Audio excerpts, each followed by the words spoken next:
All right, today is Sunday, March 22nd. The year is 2026. This is No Easy Answers, and I'm Jules Taylor. We've got no easy answers for you today, and we have Derick Varn with us because we are living in some crazy days right now. This is kind of a contemporary update of what the hell is going on, and I think there's a lot of people out there that are kind of scared and have big questions. I know that I have a whole list of questions that are kind of sweeping their geopolitical stuff, their economy questions, and I was like, man, the one person I could probably think to ask these questions would be probably you, dude, because I was like, he's one of the most broadly knowledgeable cats I've ever encountered, and he's an educator, a poet. He hosts a series of podcasts and shows on YouTube called Varn Blog that I take in regularly, and so I'm really excited to either A, give you these questions and have some sort of answer finally, or B, have you kind of like smirk and, be like, bro, is this a knee jerk? Is this fantastical? You know, so otherwise, can we just start with like broadly, like right now, how are you feeling during the middle of this stuff? Like, is this bringing up, is this I mean, I'm pretty pessimistic just as a normal way of being, but I feel like there certainly seems like these are some worst case scenarios across the board. It seems like I can't see that Trump has any way out that doesn't end up severely diminishing quality of life across the global north for years that we've yet to even anticipate, like sort of I think you're being optimistic to say it's just going to be the global north.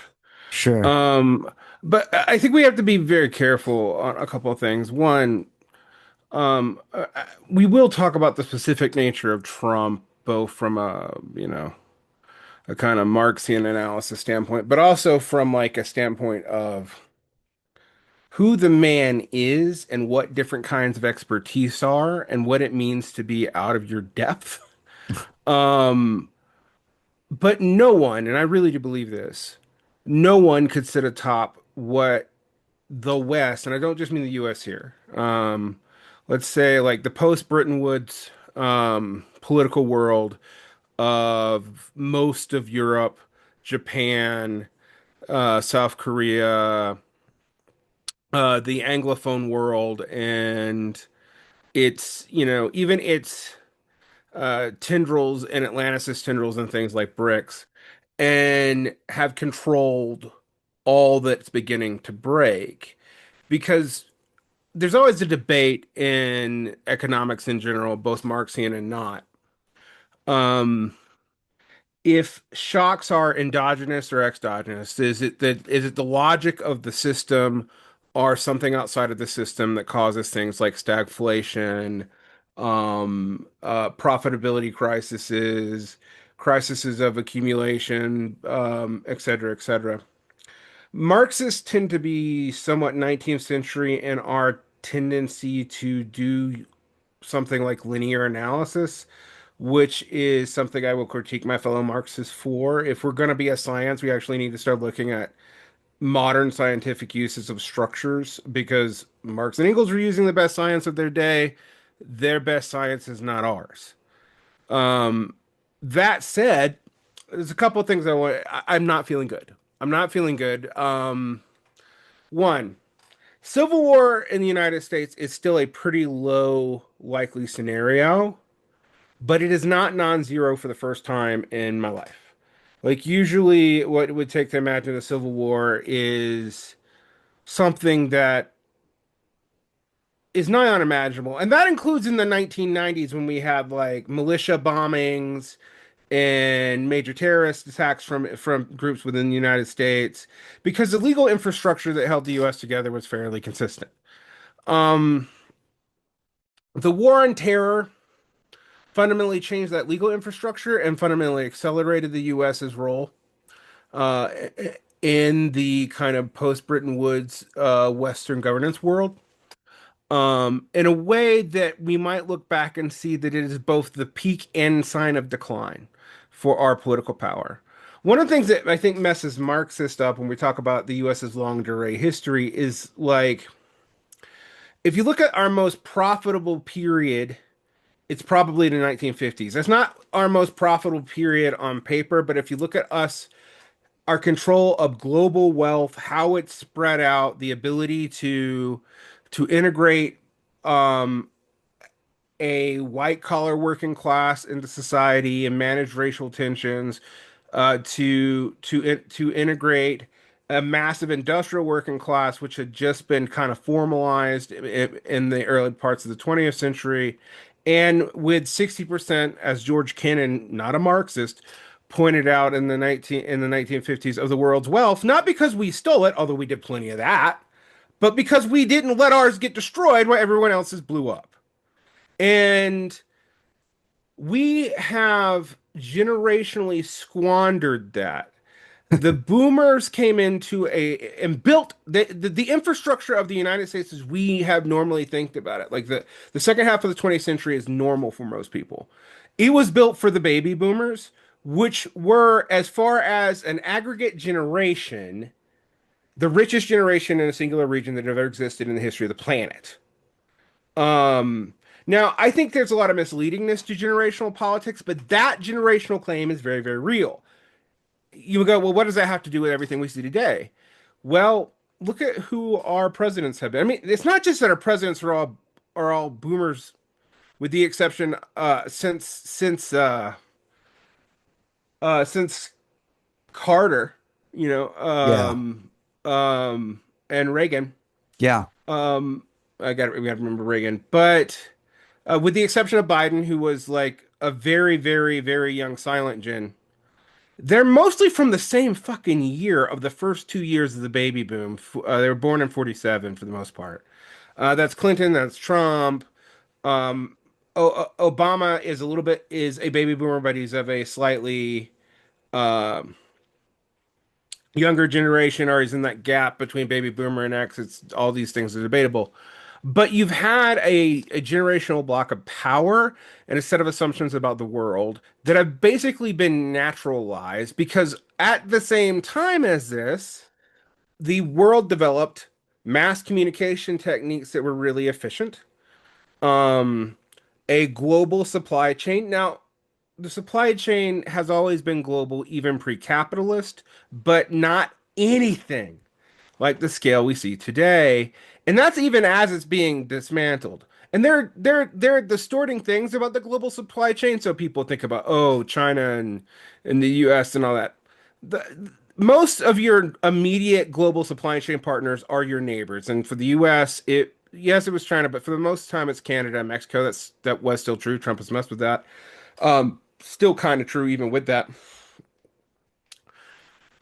Um, and it's changed a lot of dynamics. In 2021, I was reading the works of people like Peter Zion and some kind of liberal center policy realists. Um, and I think they had some things that were right that I made a lot of Marxists uncomfortable because they were all predicting a Hadrian's walling of the U.S. empire. And they were. We have seen that, by the way, and we saw it under Biden too. I mean, you might go, what actually we're seeing right now is this weird kind of hubristic return of the peak levels of insanity we saw them get into the global war on terror, but really seemingly prompted. I'm not normally one of these Israel did it where Israel controls the US people, but in this war, the only benefit I see to US national security is that this war actually raises the price of the petrodollar. But even that is so destabilized by a long war that I cannot use it to explain what is going on. The interest that it does serve, however, were broadly speaking the perceived interest of part of the Israeli state, which seems to really have some pull over this current administration. I have thought a lot about it, and I think it's very ironic because a lot of people thought that since the enabling of the genocide happened under the Democrats, that somehow Trump might be a bulwark against that, since the right has been becoming more skeptical of Israel and if not outright anti-Semitic, which is going to be a problem later on, but we'll see that. I think structural, there's lots of talk of structural anti-Semitism right now. I think that's bollocks, and I say this as a person who is half Jewish. There are very few structural impediments to what happens to Jewish people in the United States. Um, but all that aside, we are going to see a lot of anger, and we already see it placed at different communities for what is going on right now. Um, so I don't feel great about that. Domestically, um, we have had a long delay withering of expertise, and I break up the United States into like between three and five republics. We haven't had formally new republics like say France. There's three republics and two Yeah, empires, and yeah, yeah. our Mexico. But we have had sublimations of things that have been constitutional rewrites or civil wars in other countries here, with only one of them being an actual civil war. And if you want me to periodize that for you, maybe to help you clarify some things, because I think a long durée view of the United States really is important for where we are right now. Because one of the things that makes Trump unique is not that he's unique. It's the combination of things from the American past he puts together in an ad hoc way that it's hard to predict and is extremely volatile. But all of it is already in the American liberal past. I mean, specifically the US past. But so let's talk about this. We Yeah. have we have the settler colonial period and the establishment of the states after the revolution. It's kind of a botched, an unfinished revolution because of the contradictions of the revolution in the United States.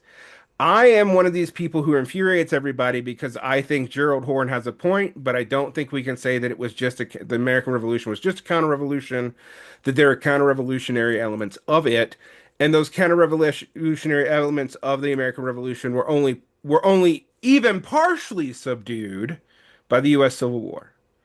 And that is because what the US was, and when it comes about in the development of liberal society, we are on the cusp of the development of liberalism, and our revolution in some ways drives liberal thought forward, but it also is based on, like the English Civil War before it, a slightly different class basis than a fully instantiated bourgeois revolution. We were led by yeoman landholders and agrarian capital, which was just now breaking what we might say is a feudal or manorial yoke. Um, but we did not have large scale industrial development. Our proletariat, which I think did exist in the early stage, was largely bought off, and I use those in quotations for people listening and not watching. By settler colonialism and corporation of land, which gave the U.S. yeoman and sharecropping classes a viable way to self-develop that was not available to the proletariat in Europe. And also, we had pre-proletarian relations in several sectors of society. We had company towns, we had company mines that actually what you might call paramanorial or parafeudal, meaning that you got paid in script, you were tied into an enclosed labor system, and whether or not you were free labor was basically a technicality under law. Plus, we had slavery, which is unfree labor outright. So we use this as a form of accumulation. Like slavery, in my mind, and this is highly controversial and Marxist thought, but contributed directly to development of capitalism, so much so that in Marx's writings on the Civil War, he was afraid that capitalism would regress with a slave mode of production because of the amount being contributed to overall capital. by such development. And if you read like where the British were and where the British liberals were, they were actually closer to the Confederacy than the North until until the blockade, and their response to the American blockade was the Raj. So that's your first period. Then you have the establishment of an actual bourgeois republic and the consolidation of political power in the United States. Um, that's the period from, say, the end of the Civil War, the Indian Wars, up until 1890, 1900. So it's the way into the 20th century. The closing of the frontier, um, the it moved from frontier imperialism to non-contiguous land imperialism, which was attempted during Right. the Roosevelt administration. And it's still we still see vestiges of in our Commonwealth and our two non-contiguous land-based states. Um, that was a major changing too. It corresponded with a consolidation of industrial capital in the United States. The beginnings of the structuralization of capital, which is something that Marx and Engels were seeing develop in their own time, but the joint stock firms and things moving capital ownership from an entrepreneur into capital holdings that had no direct relation to the labor power, thus obscuring um, capital relations. Like you no longer knew who your bourgeoisie was. And it's Right. not one clear person anymore. Your bosses was not necessarily your owners. There's a And there's a book by Drew Gilpin Faust called "This Republic of Suffering," in which he speaks to how the United States became a more centrified, unified, developed nation through Civil War death and the having to manage like the actual corpses of soldiers, reburial programs, ambulance services, the generations of national cemeteries, things like that that didn't exist, but then became part of a core sort of civic religion during that time. So what you're saying makes sense if you take the first period with the accumulation through slavery, and then the next period through frontier, uh, frontier fascism, basically for a number of years until they go to the non-contiguous, land-based. I guess those three phases kind of make sense, but it's the Civil War part. I feel like it's worth mentioning that like a lot of that was just based out of having to deal with the deaths of many Americans. oh yeah, And a lot of this stuff is just based on the deaths of many. It's just based on death the whole way through. one So thing Marxist. I want to critique. For those of you who don't know, sure. I consider myself a Marxist, so I'm critiquing my own.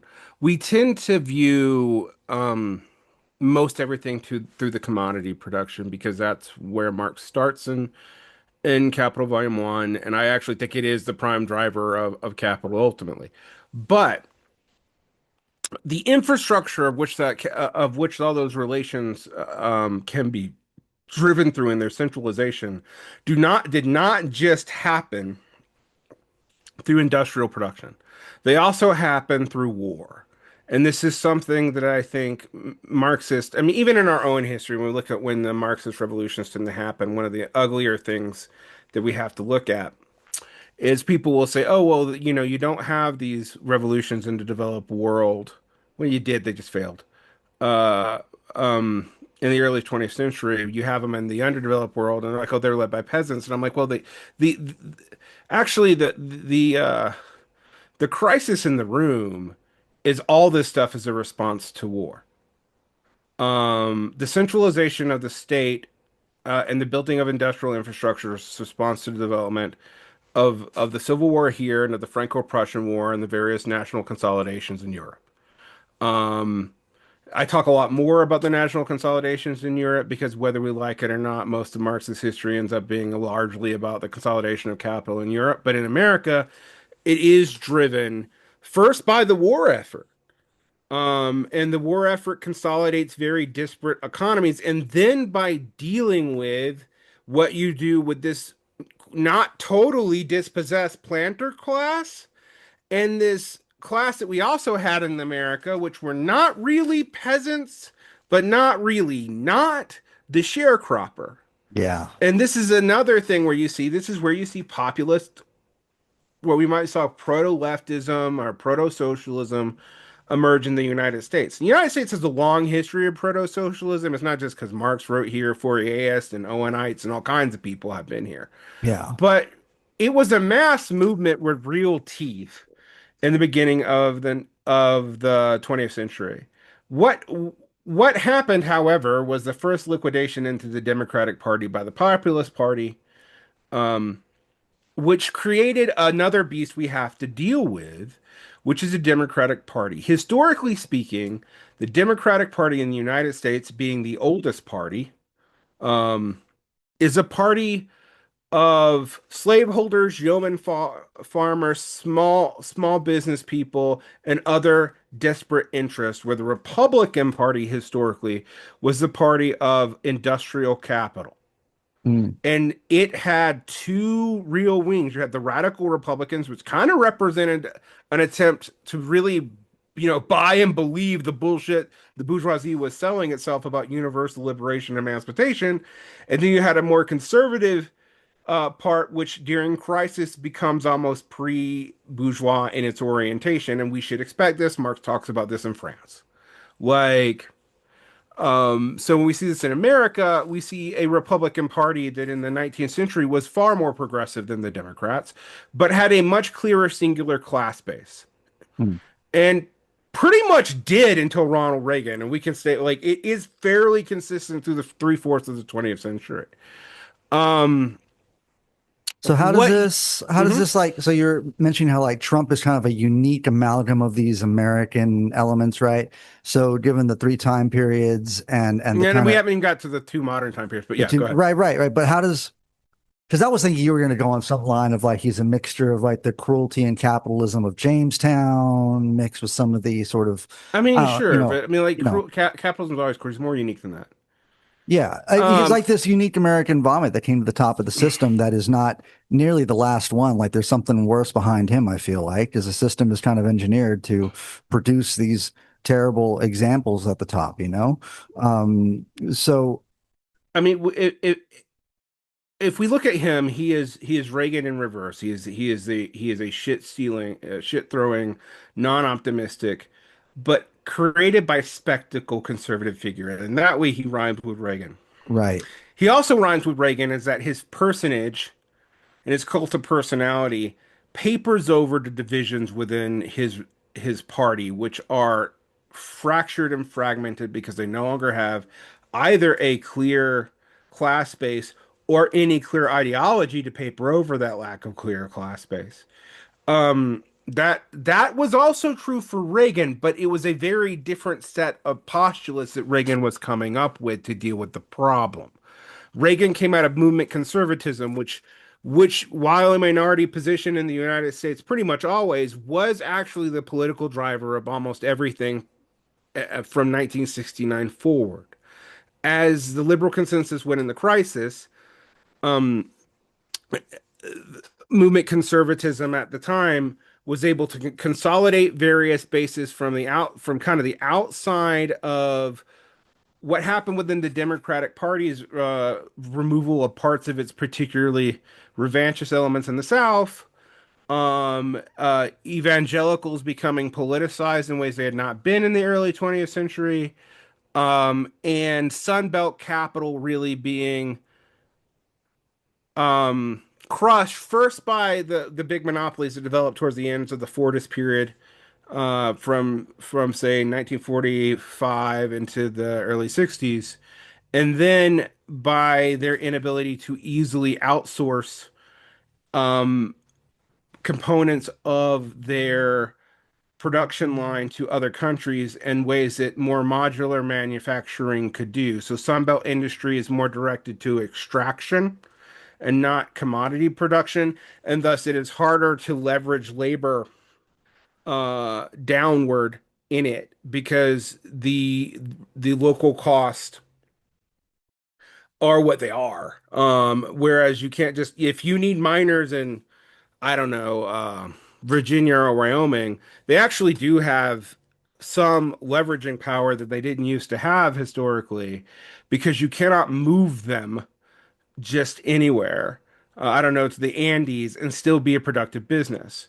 So this creates all kinds of problems. It creates Trump. To go back to the past, though, Trump does have both Lincoln-esque and Andrew Jackson as tendencies. There is a tendency every time liberal development has a crisis to regress to prior forms of administrating violence. And I know that has a teleological implication, but Trump comes from a long series of these kinds of figures. Some of these figures end up being progressive. I think Lincoln was a Bonapartist figure. I also think, in the main, he pushed liberal development forward in a positive direction. Um, but it's kind of a historical accident that his side won for that to happen. We could have got a Calhounite type, and that would have been that kind of Bonapartism too. Um, Trump represents that tendency at a time in which, when I get to the second two tendencies in American, the two republics in the American development makes more Yeah. sense. So World War One and World War Two fundamentally changed the state. Where you had the centralization and development of production, the state still didn't play such a predominant role in it, uh, even though it's buying of all kinds of resources uh, to consolidate and centralize the government in the United States, created the basis of these things and the basis of Fordism. One thing we have to talk about in American Fordism, though, is we tend to talk about it as if it was all over the country. And it really wasn't. You Yeah. didn't need those kinds of, like, if you go up, like I always talk about the difference if you look at New York and you look at LA, two rich cities with massive poverty problems, right? Um, New York has all this Fordist infrastructure that even with deindustrialization and even with everything else, it still has. There are still pretty tried and true government sponsored ways to deal with homelessness. There are non-neoliberalized public services that, even though they've been partially liberalized, have never been completely done so.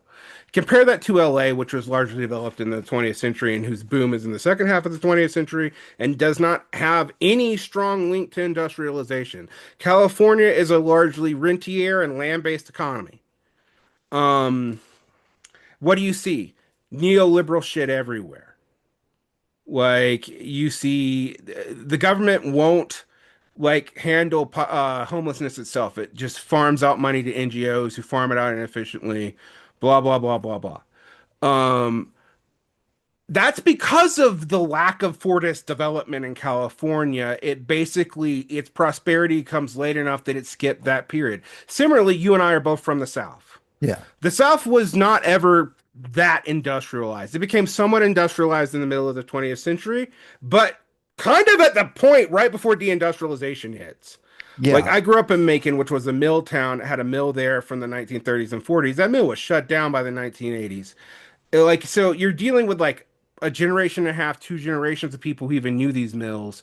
You had a largely agrarian economy that was integrated mostly by military Keynesianism into the economy. So Air Force bases, military bases were all put there. There's two reasons they were put there. One, as a legacy of the Civil War. You just like the British did in Scotland, you put your military bases there and you get the local population to buy into the military as a way out of their conditions.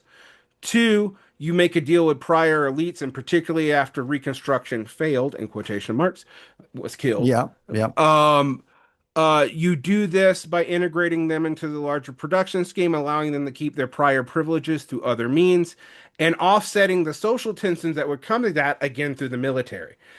Then, as the military production ramps up, this becomes more and more crucial to the southeastern economy. This is kind of a story of the divided and uneven development of the world, but as seen through the lens of one country. In the 20th century, you see that. This leads to two periods. You have the advancement of what we might call the complete republic, which immediately, due to the crisis of the Great Depression, has a Bonapartist-like crisis that leads to Keynesianism in Britain and fascism in, Claire Mattei is really good at this actually, and fascism in most of continental Europe.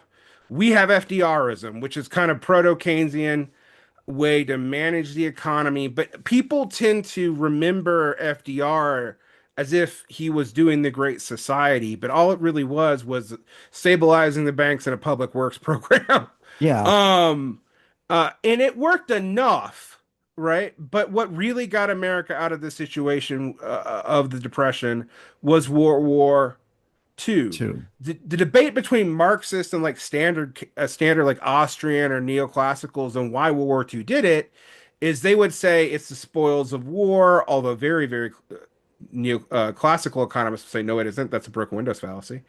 Mm, Whereas Marxists would say no, you got rid of our excess production, which we were able to extendedly get rid of by developing Europe and by not developing Latin America.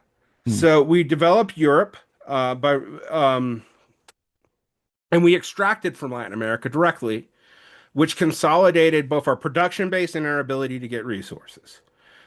At the same time, we have the beginnings of what we might call true mass democracy in America, because America has always been a republican system that is both democratic and afraid of democracy by diffusing any democratic norms even more than most parliamentary systems do, through caucuses, through informal political parties which were formalized but are extra constitutional, through the use of NGOs, which actually kind of starts with FDR. It's expanded through Fordism, mm. which looks a lot like social democracy with two different exceptions. We do it by incentivizing private employers to do everything instead of the state providing it, but the state being involved. So, so you have this pre-Fordist and Fordist period. This is like the period of mass democracy in America. It's really where the modern national identity is forged.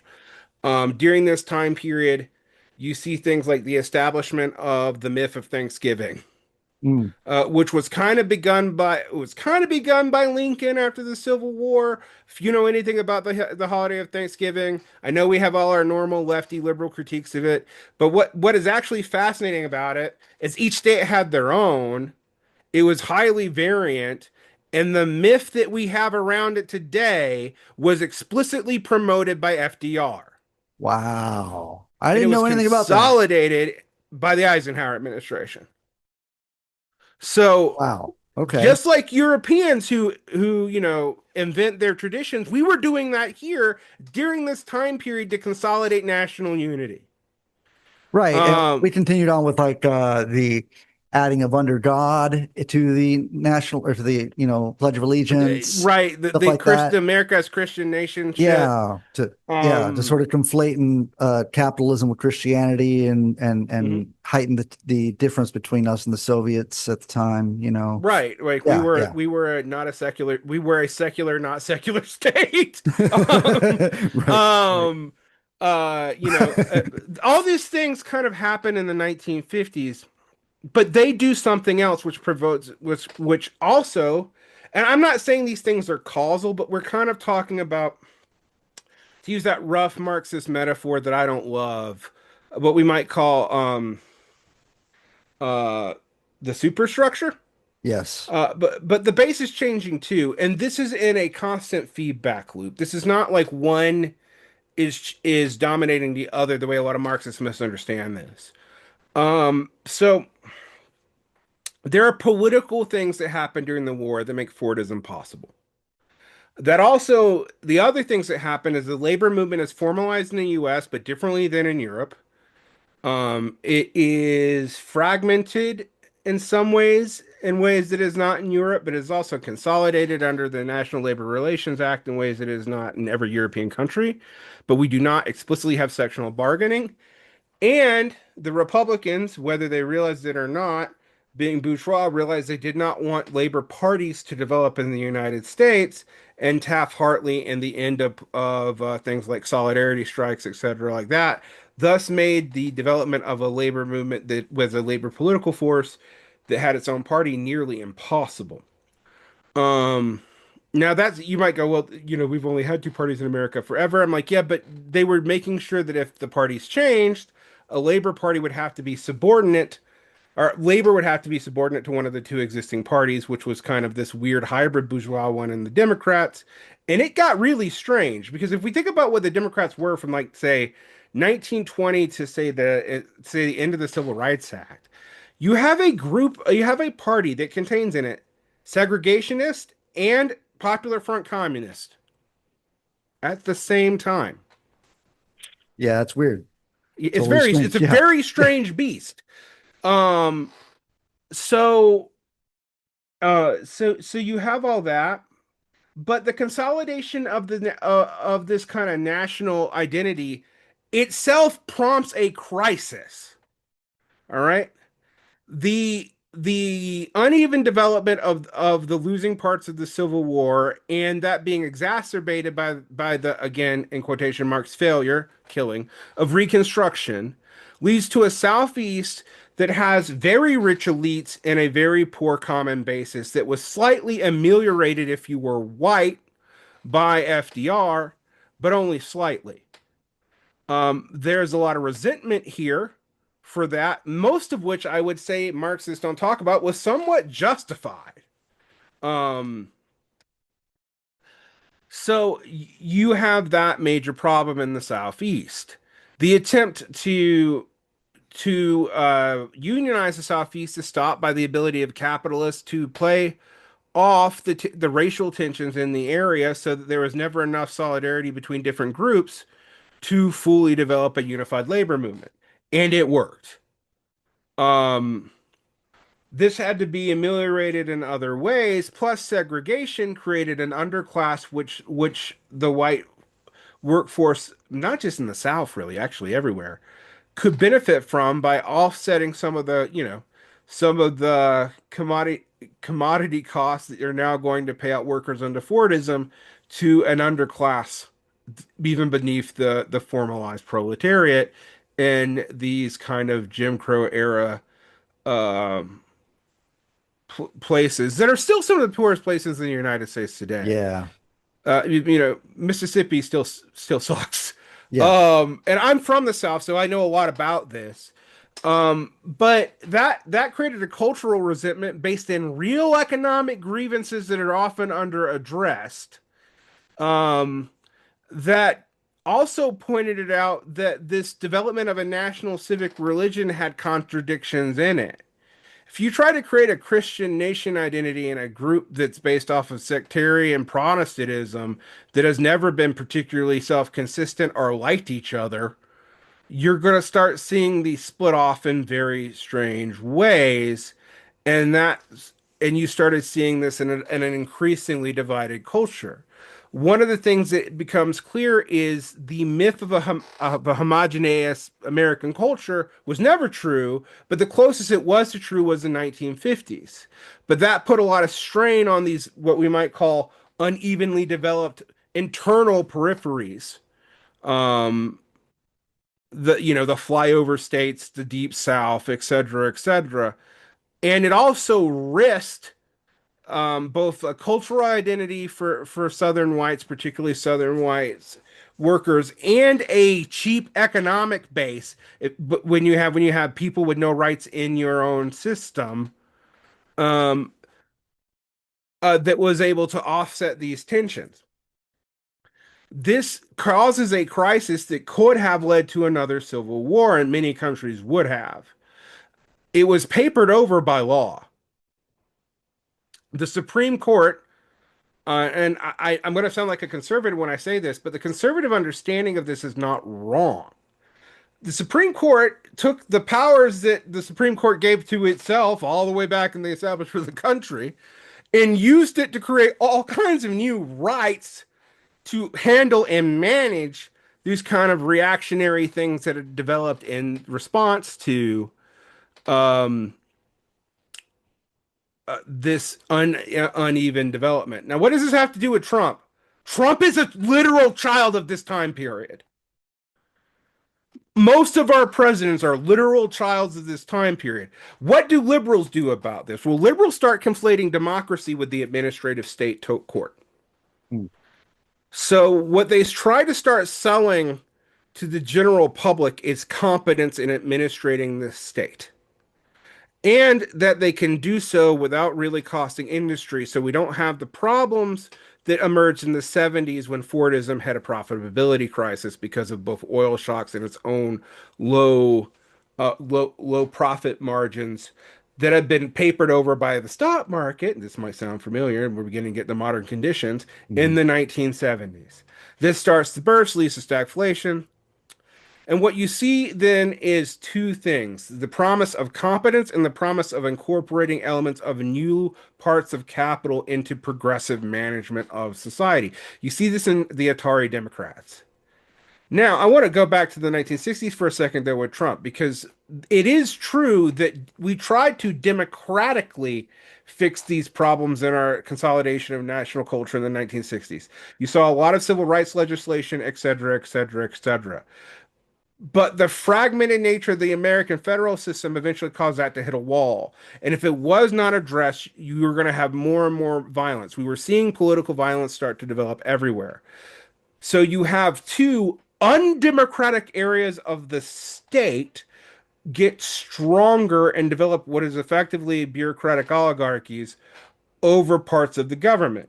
You have the legal apparatus, which becomes more and more independent of democracy, and you have the administrative apparatus, which becomes more and more independent of democracy, with one check, which is his relationship to the executive, thus investing more and more and more into the president. Yeah. Yeah. Flash forward to the last crisis of the 20th century, where it starts to be where and the elephant in the room that I have not mentioned is all this keeps the workers at the table, right? From the 1920s to about the middle of the 1970s. The reason why, if we really think about it, is the threat of the Soviet Union. When the Soviet Union is no longer seen as a threat, particularly after the Sino-Soviet split breaks off the idea of the Soviet of a unified world Soviet bloc that considers like half the planet. And the Sino-Soviet split is one of the great people don't want to deal with the Sino-Soviet split in Marxists today because it really hurts them because you can't blame that on capitalists. Um, but the Sino-Soviet split creates this space where we no longer have to do this shit with the workers, and we're having a profitability crisis. So we're going to continue these public-private partnerships. We're going to push off the workers. And now we also have two more and more important elements of the government that have always been there, but were just kind of administrative, that became more important, to bring it back to something you brought up, during war. Now we see where this goes. The Soviet Union collapses in 1991. You have an immediate economic decade, although there's mostly peace, but you have the fallout of all that. So there's a lot of minor military excursions during the Clinton period. Um, but you also have a more integrated North American economic unit, particularly after NAFTA.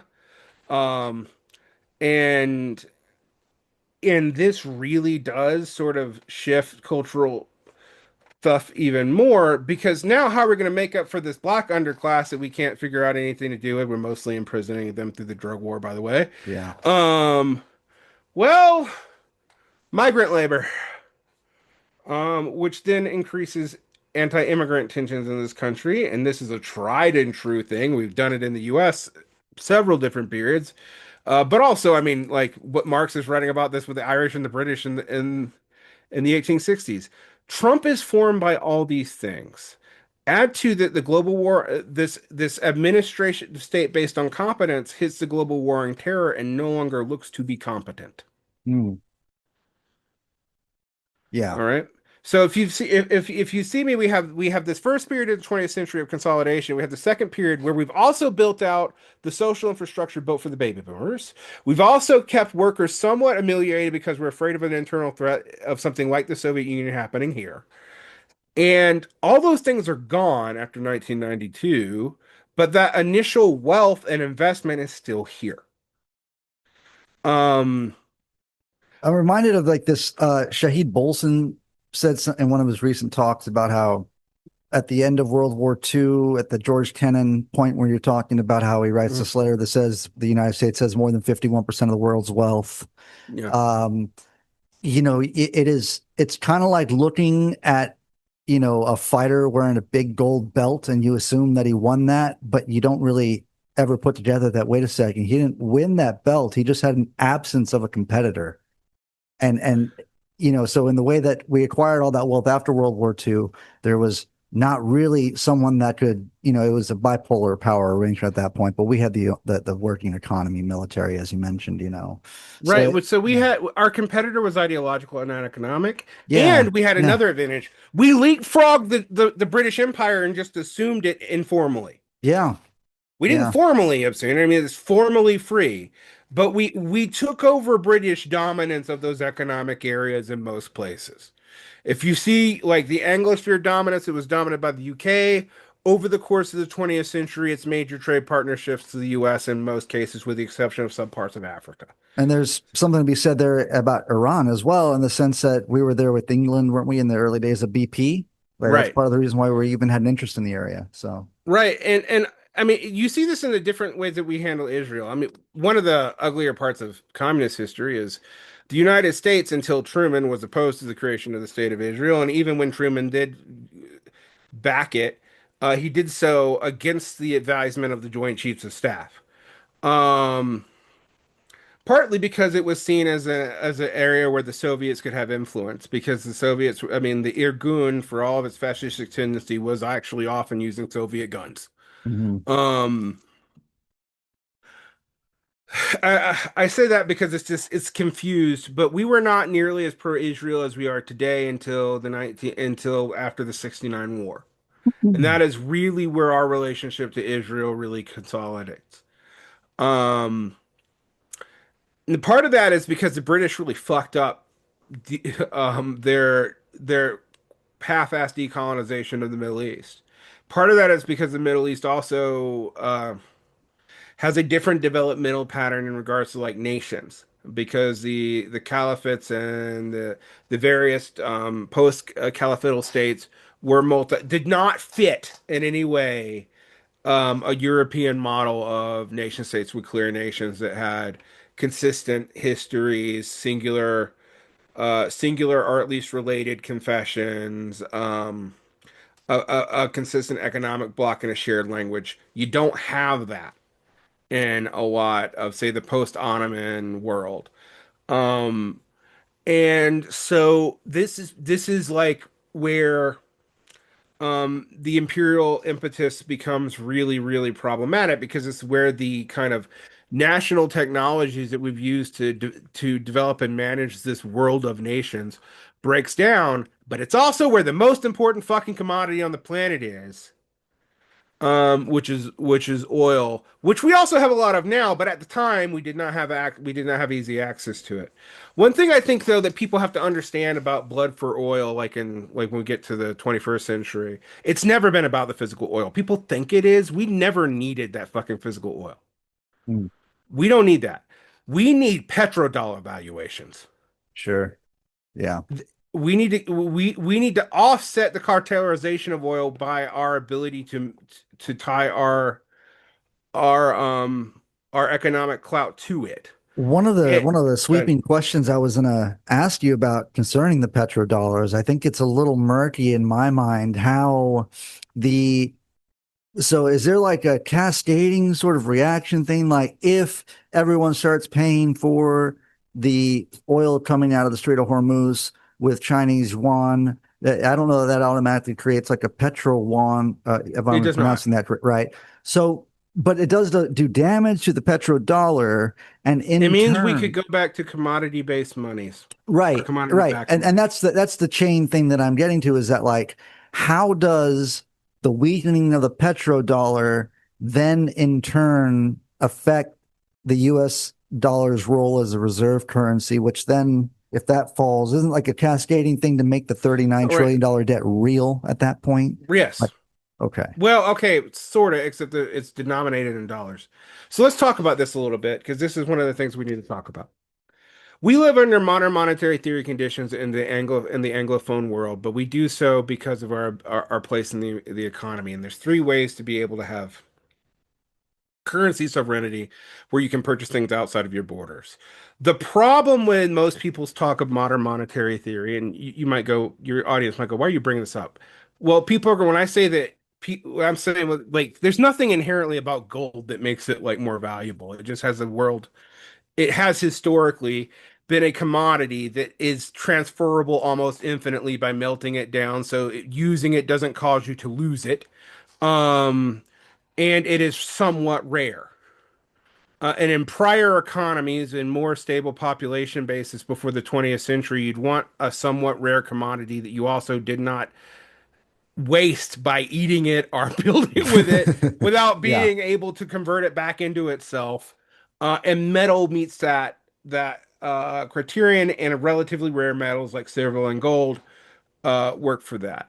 This, however, was never necessary, and this is when like Graeber critiques Marx for this, and I think it's one of the only critiques of Graeber of Marx that's actually correct. Um, Internal closed economies don't need that. They don't need a like a token of exchange. Internal closed economies are like in hunter-gatherers and early agricultural societies, they're basically honor economies. And what honor economies are like what we might call quasi-gift economies, but they're based on internal promises and debts. Right. Um,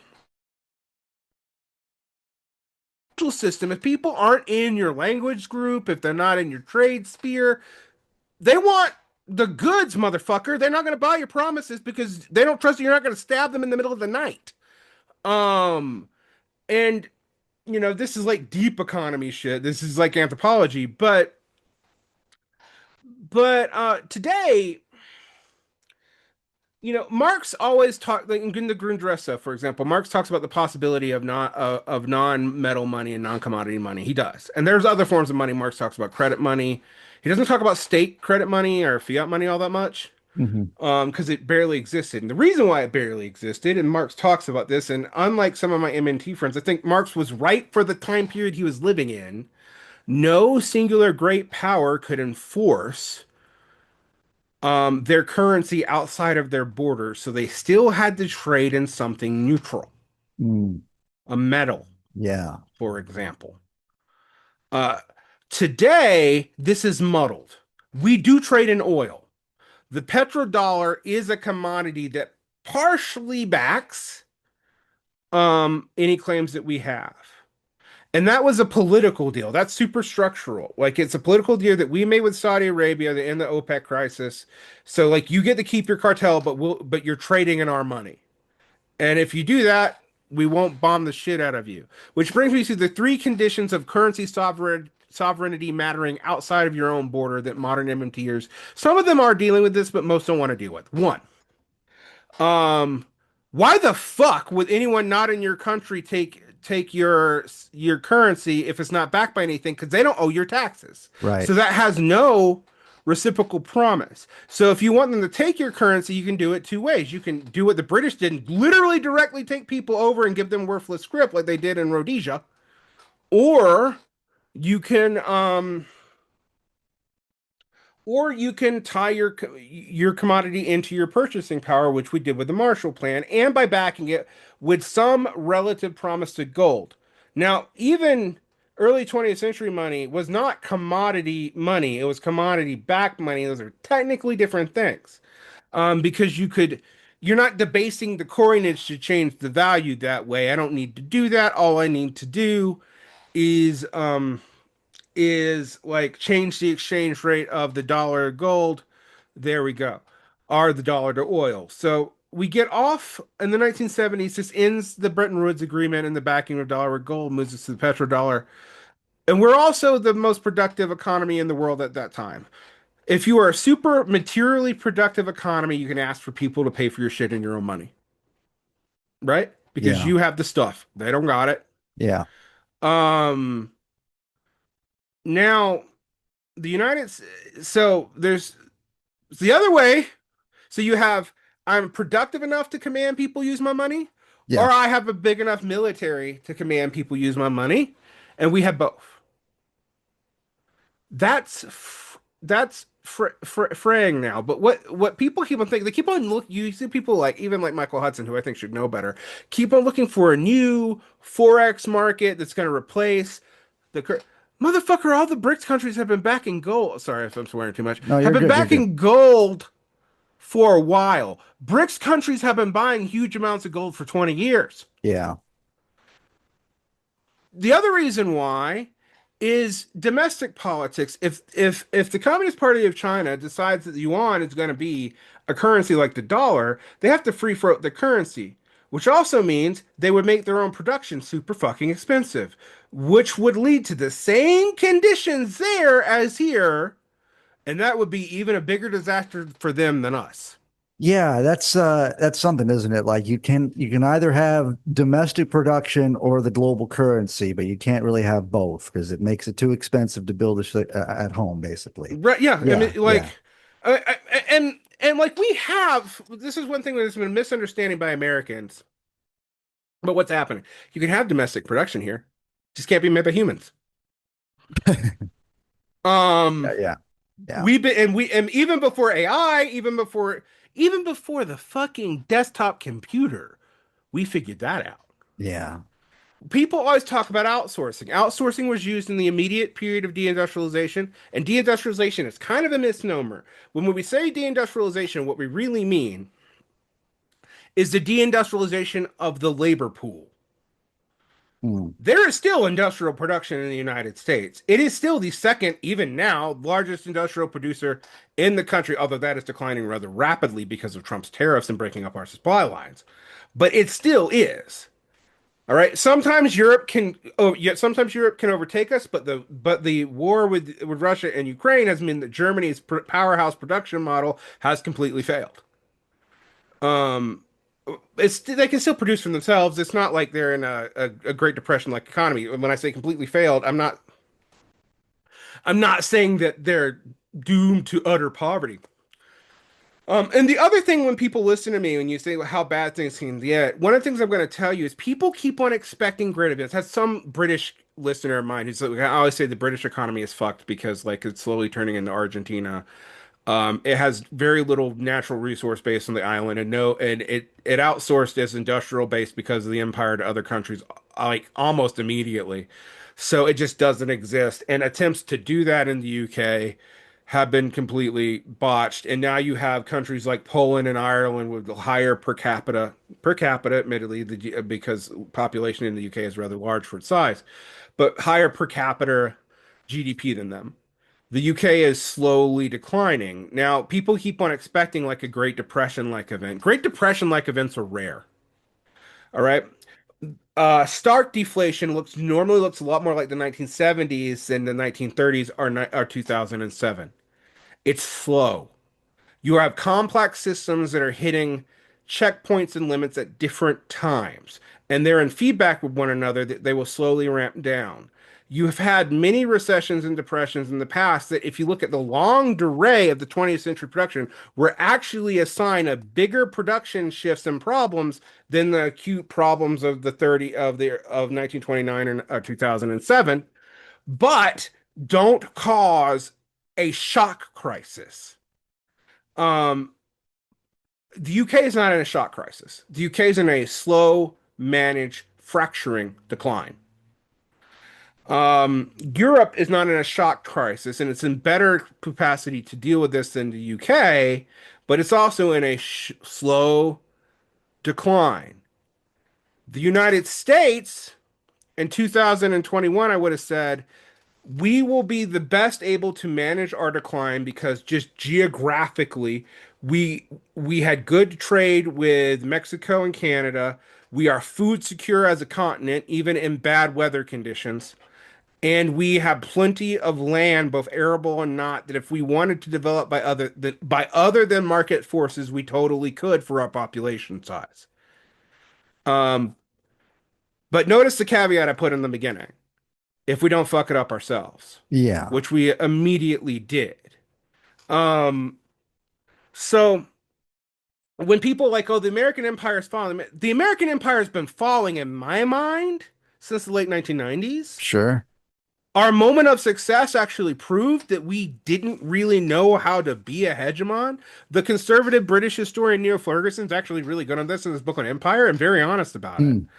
Hmm. Um, and we are not good at any part of Empire but killing people. Yeah.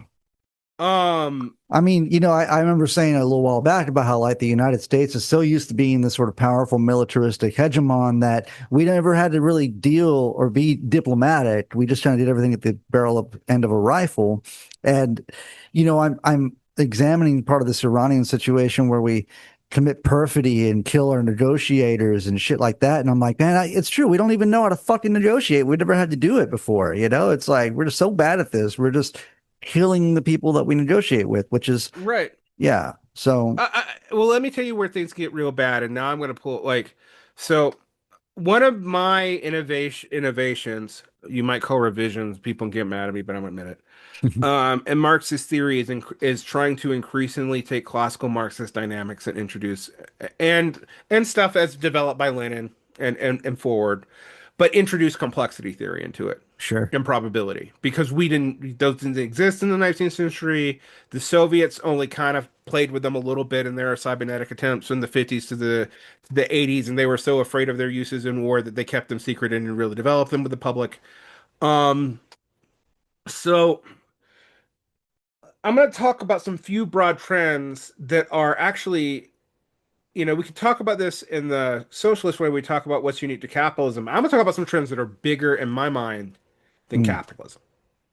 Okay. One, did you talk about this weird issue of competition where the United States had a military and um, ideological competition from the Soviet Union, but it did not really have a capitalist economic power to compete with. It had absorbed or subordinated any capitalist economic powers of any size.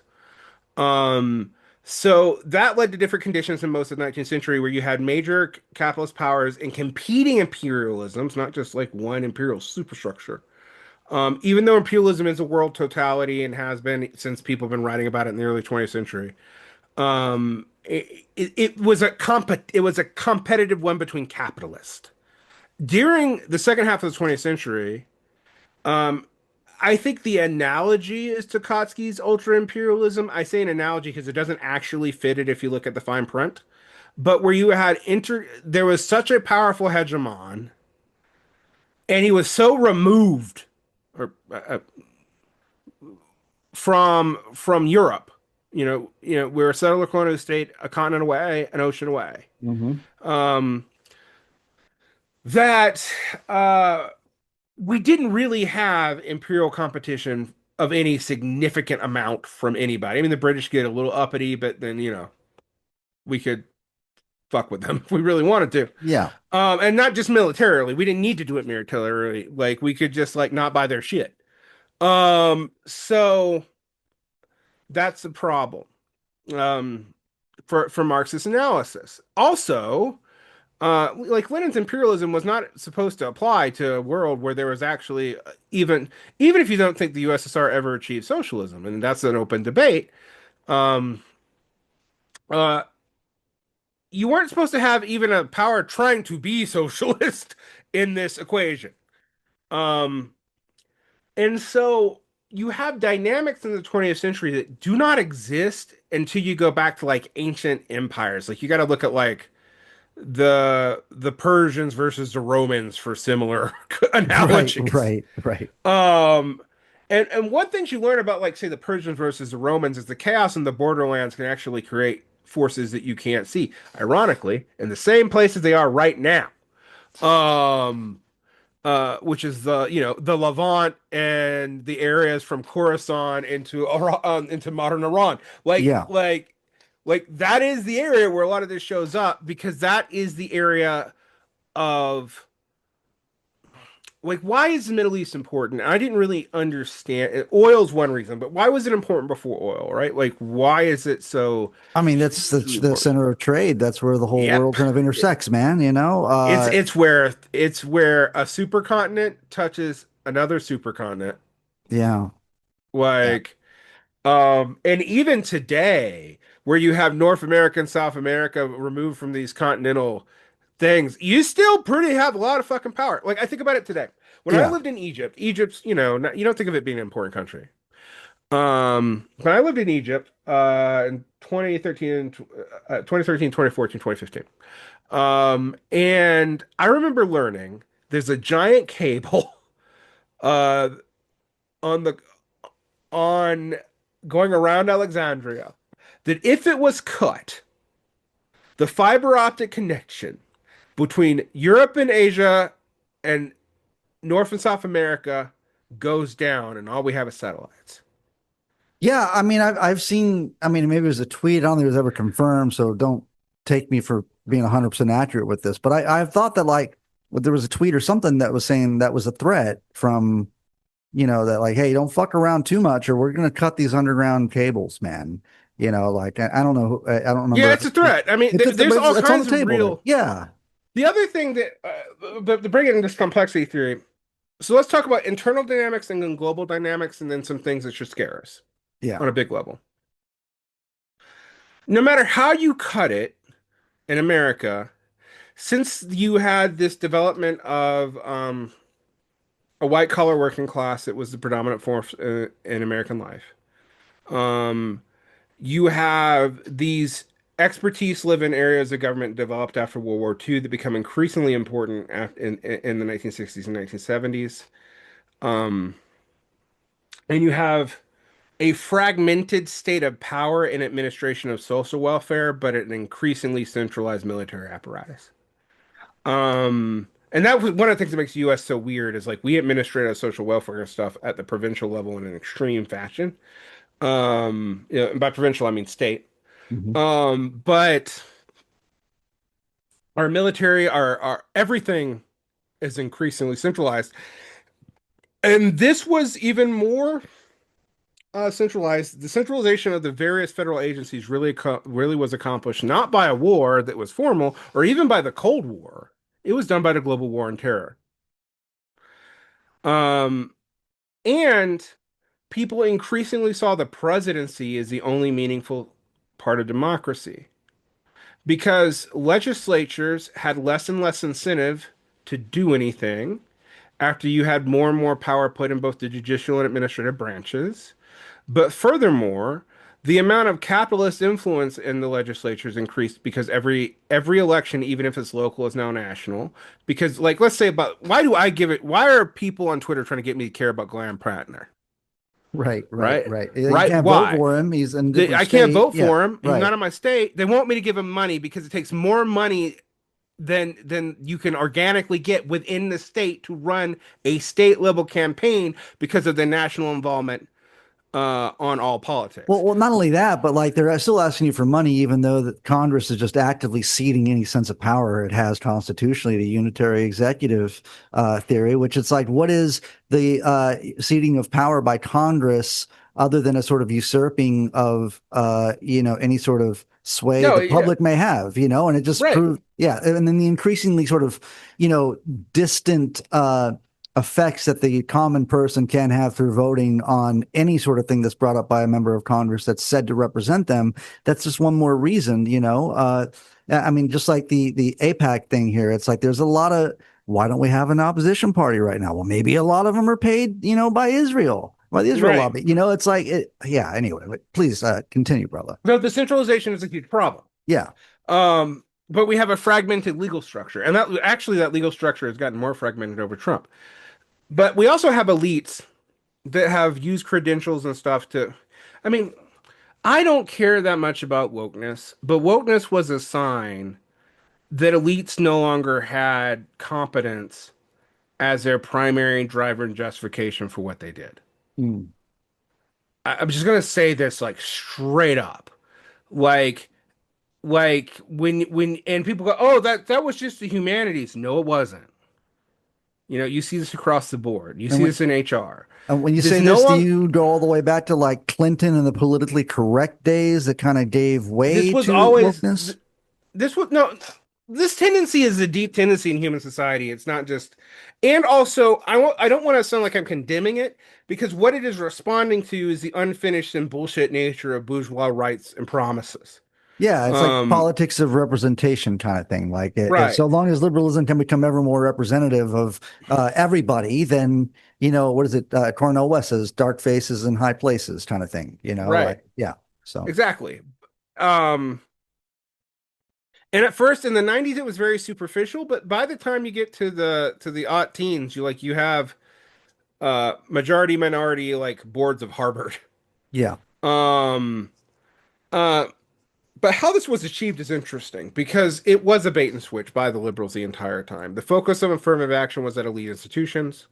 Most of the quotas were actually met by taking, like, particularly after the 1990s, most of the quotas for like racial diversity that these schools imposed on themselves informally were met by taking foreign students who paid a larger tuition, who also had less legal rights so they could use as a labor force with less protections while also being super fucking elite.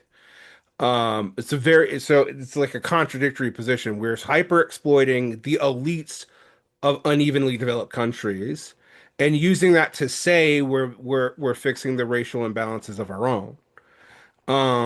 And Well, when you put it uh like that, man, like I mean, I'm deadly serious about that's so this. fucked up. Yeah, And yeah, like, so wokeness for me was always like everyone's like, "Oh, you're anti-woke." I got tarred in the 2010s for being anti-woke. And I'm like, I'm not anti-woke in the sense that I don't have a problem with anti-racism. I don't say bullshit like race is just a poor subordinate of class because it's not. There are other developments we have to deal with. It is related to class and I've always said like I'm not a class reductionist. I'm a class primariist. Class is the primary contradiction, but there are other contradictions.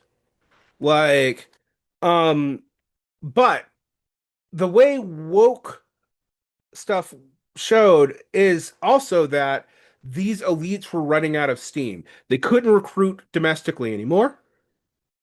They were also protecting their own.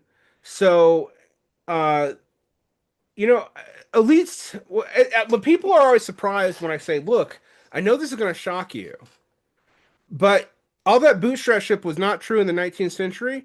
But a lot of the robber barons really did come from nearly lumpen backgrounds. That does not happen anymore. All mm, right? Right? Because everything has developed and become staid. But also, this means there's no competition for these people. They don't have to know how to do anything. Even market competition has been assuaged by monopsony pricing power.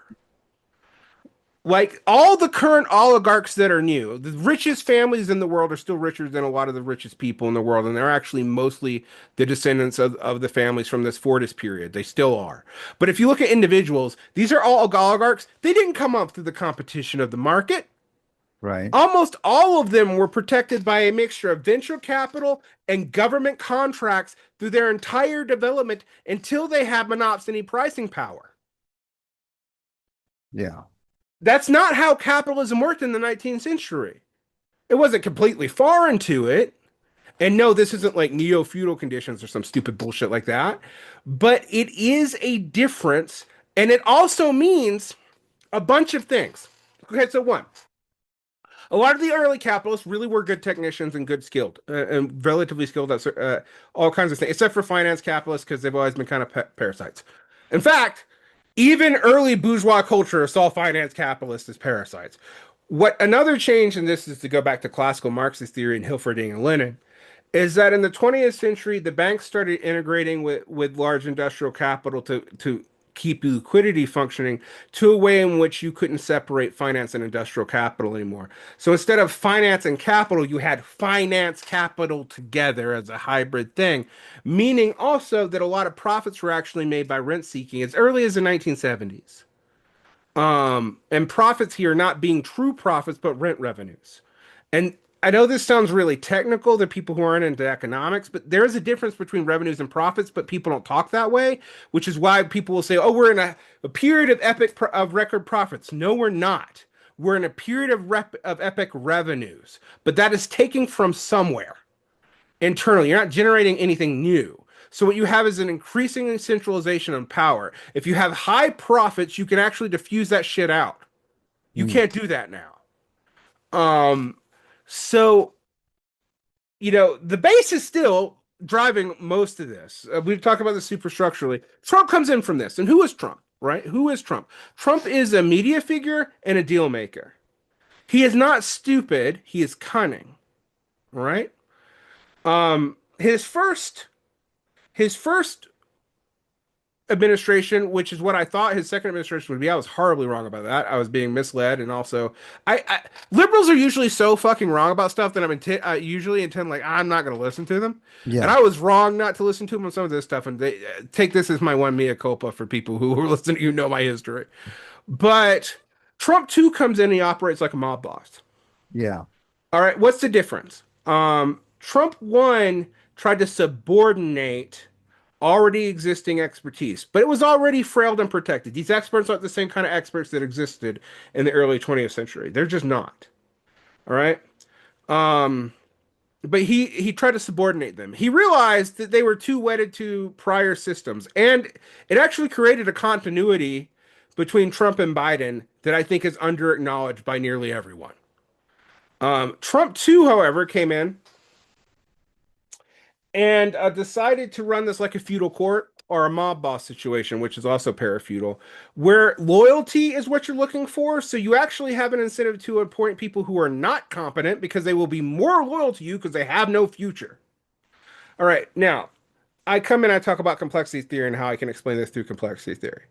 You have declining bureaucratic elites who are less and less effective. You want to look at that? Just look at the fucking Biden administration.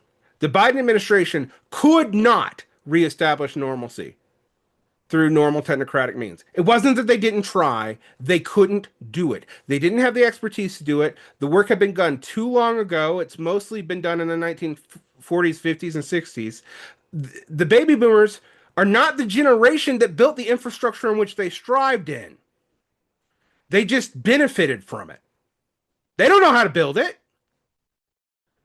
Um, And so when the 3 decades of crisis, and we've been in various forms of crisis since the late 1990s, um, have kicked in, which kicked in ironically on what on paper looked like should have been our imperial triumph. Soviet Union gone.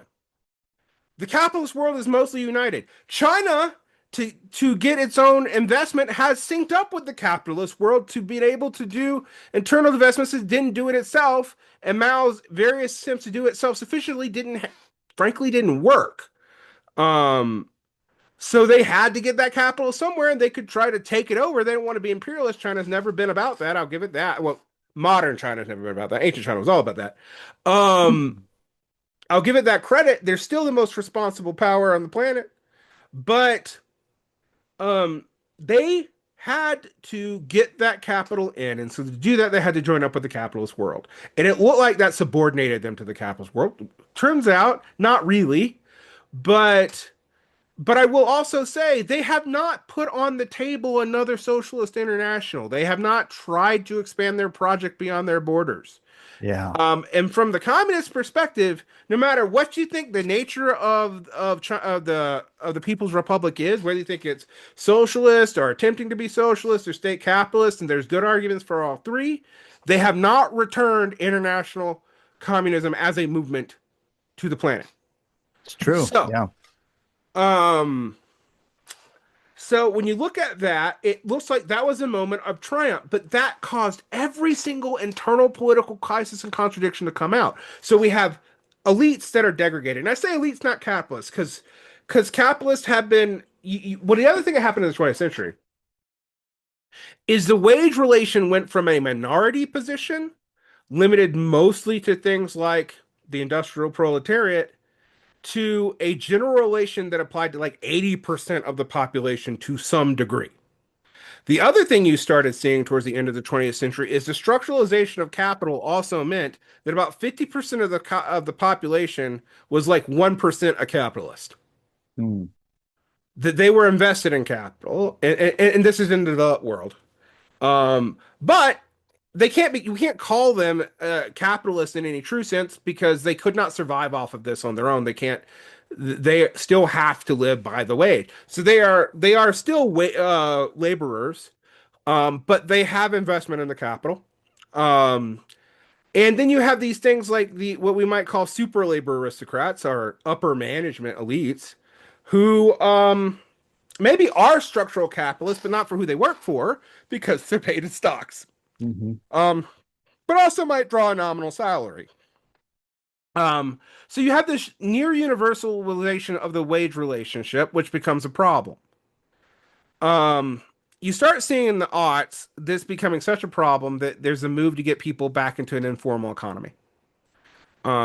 One of the things that a lot of socialists today, Jacobin types, tend to falsely imagine is that the 1930s laborer with the formal market economy was like how most proletarian existed, even in the industrial sectors in Europe. That's not true. Pay was all over the place when you got paid in early industrial Europe and America. Sometimes you got paid by the day, sometimes you got paid by the year. Wow. Um, uh, Employment was not formalized because there was no income tax and whatnot to formalize it. Um, and thus things like formal welfare through the state would have been very hard to do because there's no accounting for everyone who's even here. Borders are more porous, et cetera, et cetera, et cetera. Um, we are in some ways returning to that world. And what it looks like to us in the core is the peripheralization of ourselves. So the difference between like us and Latin America, and I've spent a lot of time in Latin America, is getting thinner and thinner and thinner. When people say we're a third world country, they're wrong. But what they're not wrong about is things that you normally associate with developing world conditions are beginning to be seen all over the core and even in the core of the core. So the core of the core of these urban metropoles like New York, LA, Chicago, and you're beginning to see similar bifurcations there too. Um, the hinterland is a lot poorer than it used to be. You know this from Texas. I know this from Georgia and Utah. Um, Urbanization is near universal now. And so we also have this pushback against formal employment at the time because you needed other ways to get profits. One of the ways to do that is to make people who are really workers act as if they were petite bourgeoisie. At the same time, fields that we associate with the petite bourgeoisie, doctors, lawyers, people who sell their skills but sold them as their own ownership, have been proletarianized. And I mean that literally. I don't mean they've just been made poor. That's not what I mean. I mean they've been subject to a wage relation. Right. They are now working for someone. They are not generating their own service commodity income. So right now you have very weird conditions for where we are. You have elites that are hyper fragmented, that are super specialized. They are more skilled in their specializations than ever they've been before. But because of that, every single technological development is actually more of a threat to them than in the past. If Mhm. you're so specialized, you can't retool easily. And thus, I don't know, AI cannot just fuck up your next job, it might make you unemployable. Um, in a way that in the past, yeah, if you were a manual labor and you got replaced by the locomotive, it sucked, but we still need strong people to build shit somewhere, and we could absorb you elsewhere. The other things that you can see here is our elites don't even try to be competent anymore. They don't. And that was the bureaucratic elites. You also have what we see in the Trump administration as they pretend to be anti-elite, but what most of these people are fuck ups from the elite strata. Pete Hegseth talks shit about the Ivy League. He went to an Ivy League school. Yeah.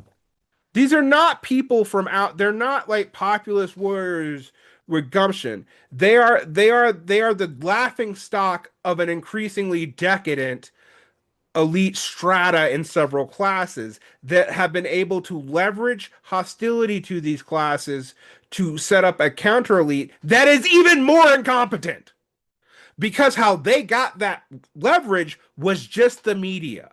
All right. Which also leads me to business leaders today. What I was saying about the early bourgeoisie, they really were skilled in some things. Yes, they stole all their ultimate wealth ultimately by the way that they did property relations. But most of them actually did understand how their factories worked, and how to do the basics of what they needed to do. When you have such a specialized population as we do today, um, the people that are hardest to get rid of are people whose specialization is bullshit. Mm, And I mean that. Like people who are good at building confidence gains and can save stock speculation, people who can make deals, people who are cunning. They really do have an advantage in the current economy because you always need someone to grift for a capitalist firm to be able to hide this stuff, and no computer can do that well yet. So so you have CEOs who are effectively not even competent managers of people, they're competent managers of image. right. And now they're in charge of everything. Um, and Trump is almost this on horseback. If Napoleon was the early liberal force on horseback, Trump is that in a gold SUV, but one that actually doesn't work on the inside. Because what we see here is nouveau rich. Trump comes from wealth, but his wealth is not that generationally deep, Right. two or three generations at most. Um, Largely a failure, but has always been able to deal in Wall Street husking deals and in media, which is about cunning and perception and managing that. And that's how he approaches things. As that unravels, he acts like a petulant child. So he is a Bonapartist with no military or business in any significant sense of production, or even like an established state functionary. He is the kind of thing that can survive in a hyper specialized economy, which is a con man.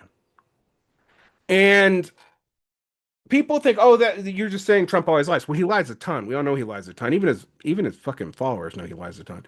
But um, that's not the case in point. Con people, gurus, those kinds of things, people who give you incomplete information, actually build a lot of loyalty.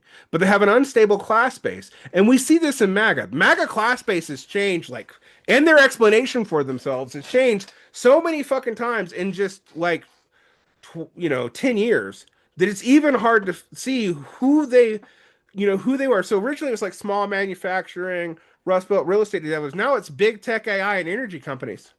The energy Right. companies are the only thing that really carries over.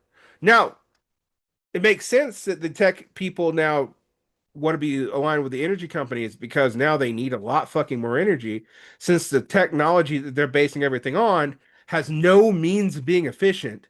Since the emergent matrix that it uses on so far as the way we understand the physics currently does not get more efficient at scale, it does the opposite. Its power growth needs to grow exponentially.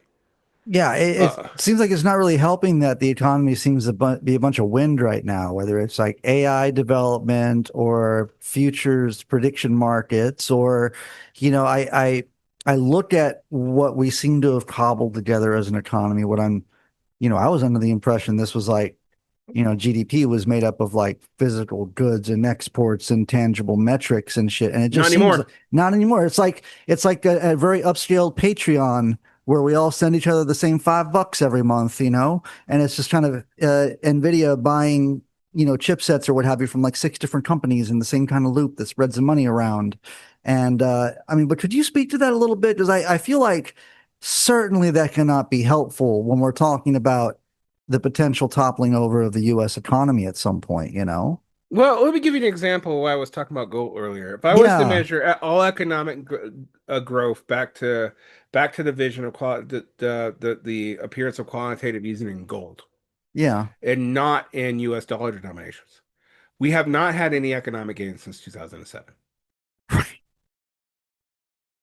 Now, the MMTers are like, that's the wrong thing to do. And I'm like, I know that gold's an imperfect metrics. I know that it's fluctuating. It's fluctuating right now. Its price is going all over the place because people are freaking out to even liquidate their safe liquidity.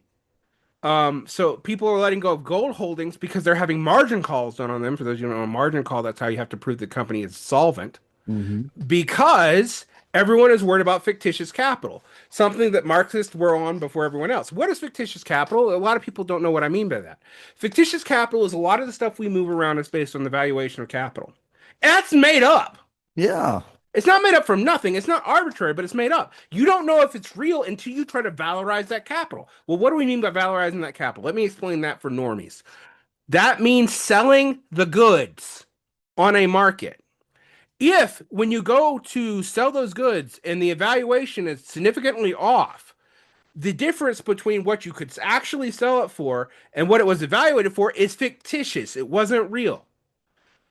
What makes fictitious capital hard to deal with as an economic concept is you can only know in hindsight what part of any capital ownership based on evaluation is actually fictitious. Right. Right. So, but that's why margin calls happen. Is any of this real? And adding things like Bitcoin into the general uh, investment market and not just as a subspecialist weirdness actually has made this more volatile. So, what you have right now, in my mind, and I'm not saying this is the end of capitalism, people, because I know every Marxist tries to do that shit and they're almost always wrong. But what I'm saying is this instantiation of capitalism as we know it right now is hitting some real hard turns that the simple tricks that we used in the 80s and then after 2007 to make it look profitable will not work. All right?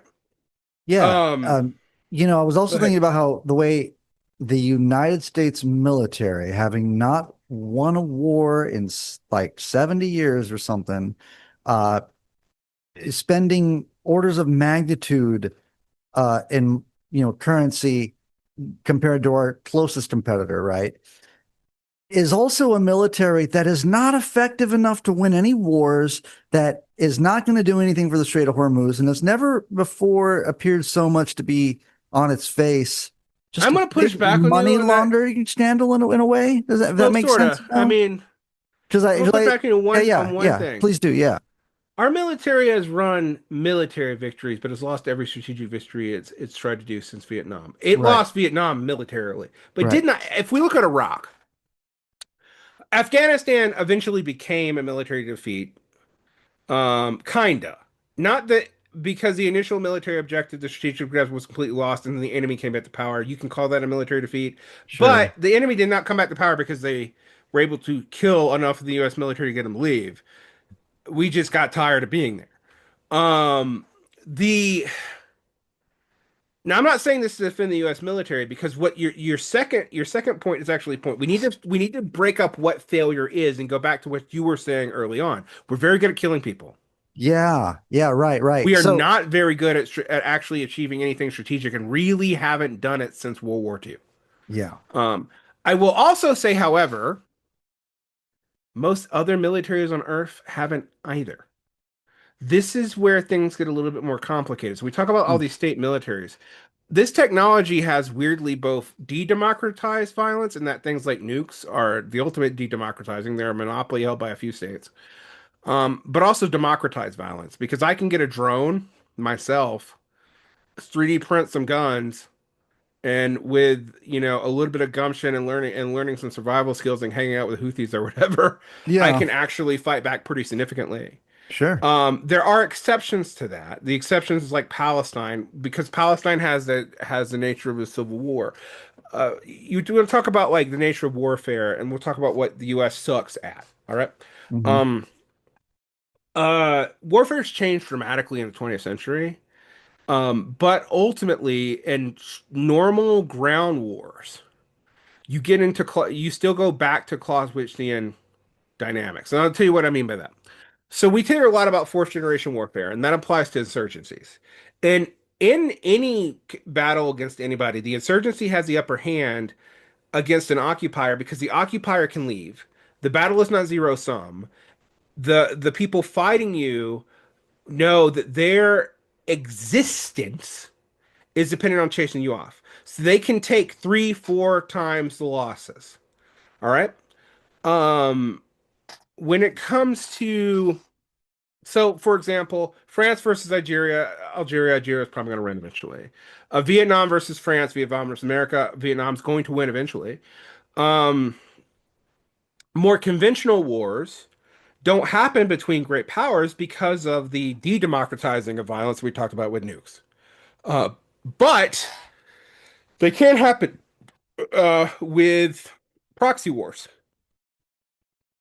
Now, in a proxy war, um, if you're a power like the United States, all you want to do is create chaos so that the other side bleeds and bleeds and bleeds and bleeds by their proxies. You don't even care if the proxy you're fighting for wins. You don't. Yeah. I know it's like I don't think we actually care about the Ukrainian people. All right? I don't Yeah. think we actually care about the Kuwaiti people. Insofar Like, as like, it's going to do something to us globally when the world, when, I mean, I don't know. It's like, it's almost like in typical extravagant US sort of style, we're going to lose on two fronts right. simultaneously now, you know? So, With Iran, we are dangerously close to a military yes. defeat. Yes. For a variety of reasons. Because while I do think um, uh, in a I'm just gonna be like I'm gonna again I might sound conservative to people. I'm just putting on my blunt realist hat. Yeah. Um, Zoomers are cannon fodder. Yeah. Millennials Hmm. are cannon fodder. Gen Xers, by and large, cannon fodder. Even our most elite troops today, the last time a lot of them saw ground war was 20 years ago. Right? That despite the fact we're the most warlike power on earth, there's not that many people who have seen ground war in the United States. And we, for reasons of political stability, ended general conscription. All right. Now, I know one of my most unpopular opinions amongst leftists is I believe in general conscription for like half of everything. For example, I even think the police, in so much as they should exist at all, should be temporary conscripts that cycle out every 3 years. All right. Um, that was my answer to like when I was like abolish the police, but replace them with a conscript peace Yeah. force. Yeah. Yeah. Um the reason why is everybody, I know people, oh, it's slavery. I'm not asking people to fight. In fact, I actually do think one of the things about this is if everyone has a democratic investment into the force and you have a truly democratic society, which the US isn't, which is why I'm iffy on like whether or not I would support conscription in the US. Um, but there's reasons if we all are trained with basic military skills, we're also all able to fight if we need to, even against our own. And two, Yeah. um, in an actual democratic society, we're most less likely to vote for war because we have skin in the game.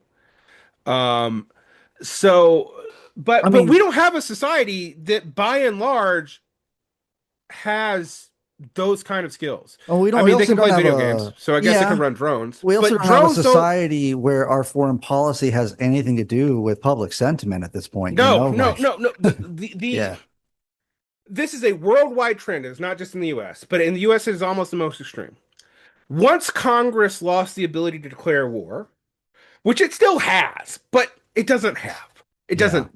No modern war after World War II is technically a war. All right. It is some kind of weird military action. The reasons for this are twofold. One, it gets around international restrictions, believe it or not. yeah. Wars have more rules than these weird military inactions. Two, um, and this is something to really, really think about. Legislatures don't want the responsibility of dealing with their war decisions. Hmm. Um, because they will get called to account very quickly. If all you want to do as a legislature is stay in that position, having power implies you have responsibilities. Hmm. Um, having a position where you can lobby from and have power selectively for like changing tax codes or whatever to get payoffs, that's fine, but you don't want to actually do anything major because then you're on the line to a constituency which really still can kind of get rid of you.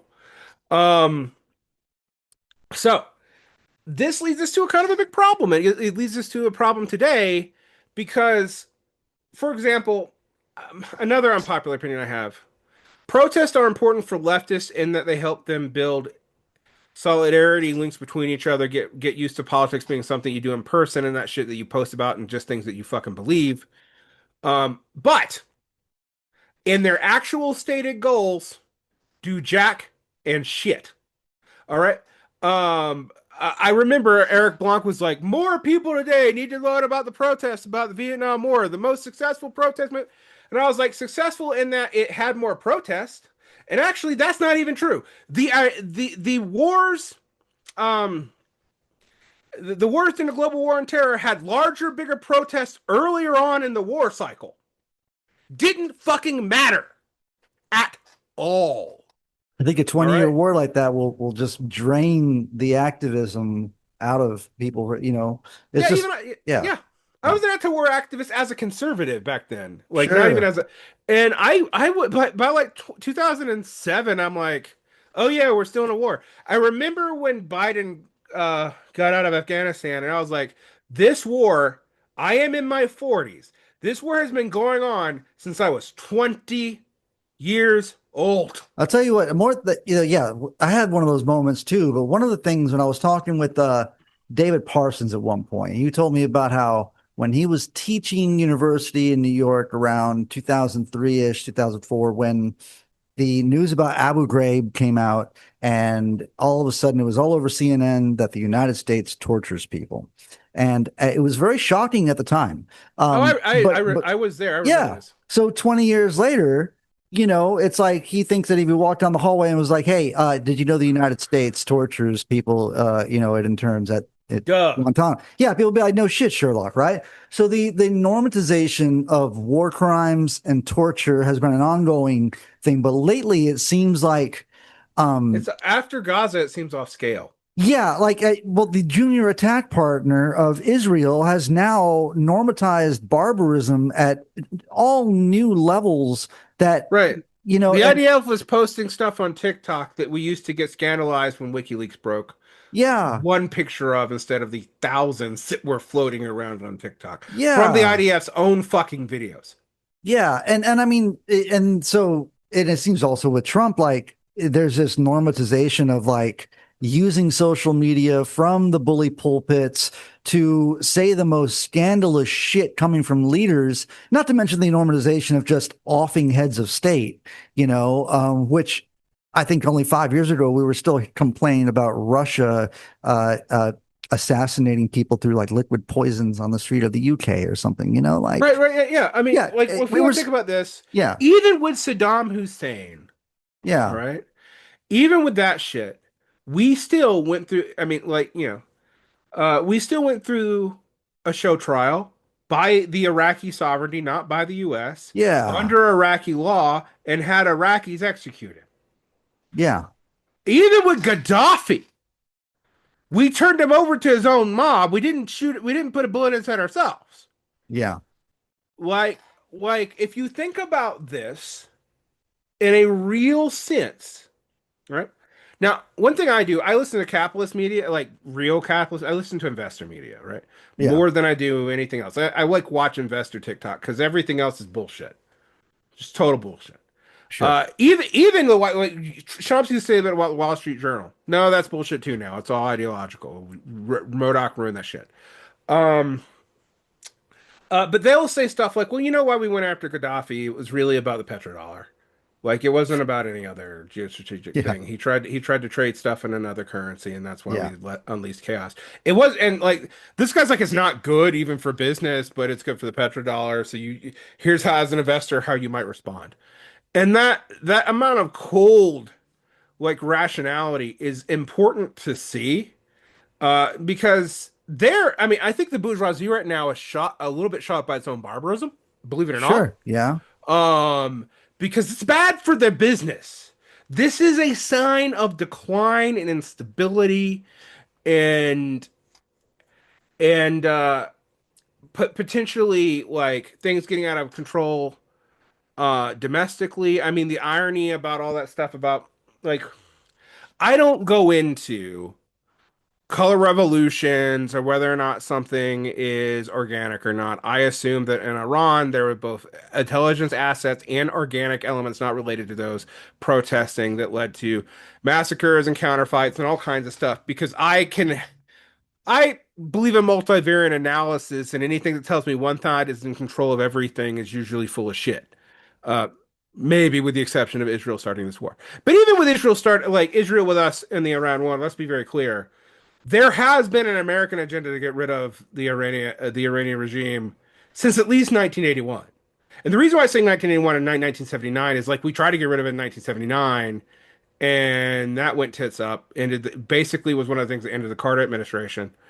Um, uh, and we moved into a different phase of it after that point, with every administration thereafter. You and I have been hearing about possible war with Iran, and also conservatives have been hearing about possible war with Iran.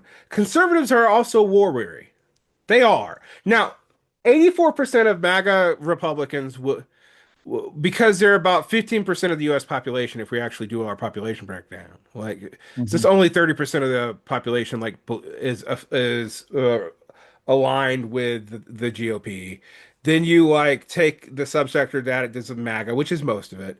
But it's a very small percent. And in any country, I think you can get 15 to 20% of the people to believe anything. Sure. Um uh, I mean, this is what maybe my most Marxist sentiment. I think we should believe in human rationality and rough aggregate, but at the margins, shit gets weird. Um, but I mean, they're gonna follow this wherever, even though it's contradictory. But it has in the leadership and the people who actually kind of believe this shit. This actually has crossed a crisis because this was the thing that they were told they were avoiding, this buildup. And it's weird because people who were architects of this policy, John Bolton, Irving Kristol, David Frum, although David Frum's like, we need to win the war now that we're in it. The same thing Bill Maher Oh. did after the global war and terror after 9/11. But whatever. They're even skeptical of this because it's been so foolish that there's been no attempt to build up coalitions before you went in, that Trump is erratic in dealing with coalition partners since his deals don't work here.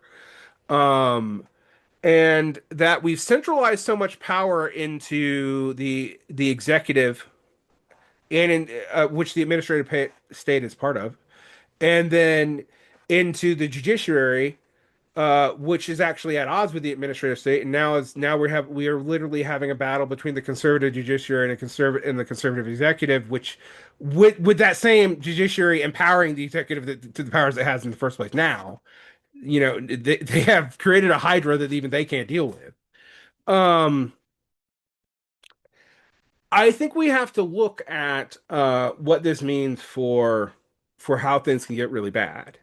One, the government's more involved in every economic decision than it's ever been because as you need monopsony pricing powers, another thing you need is state political protections.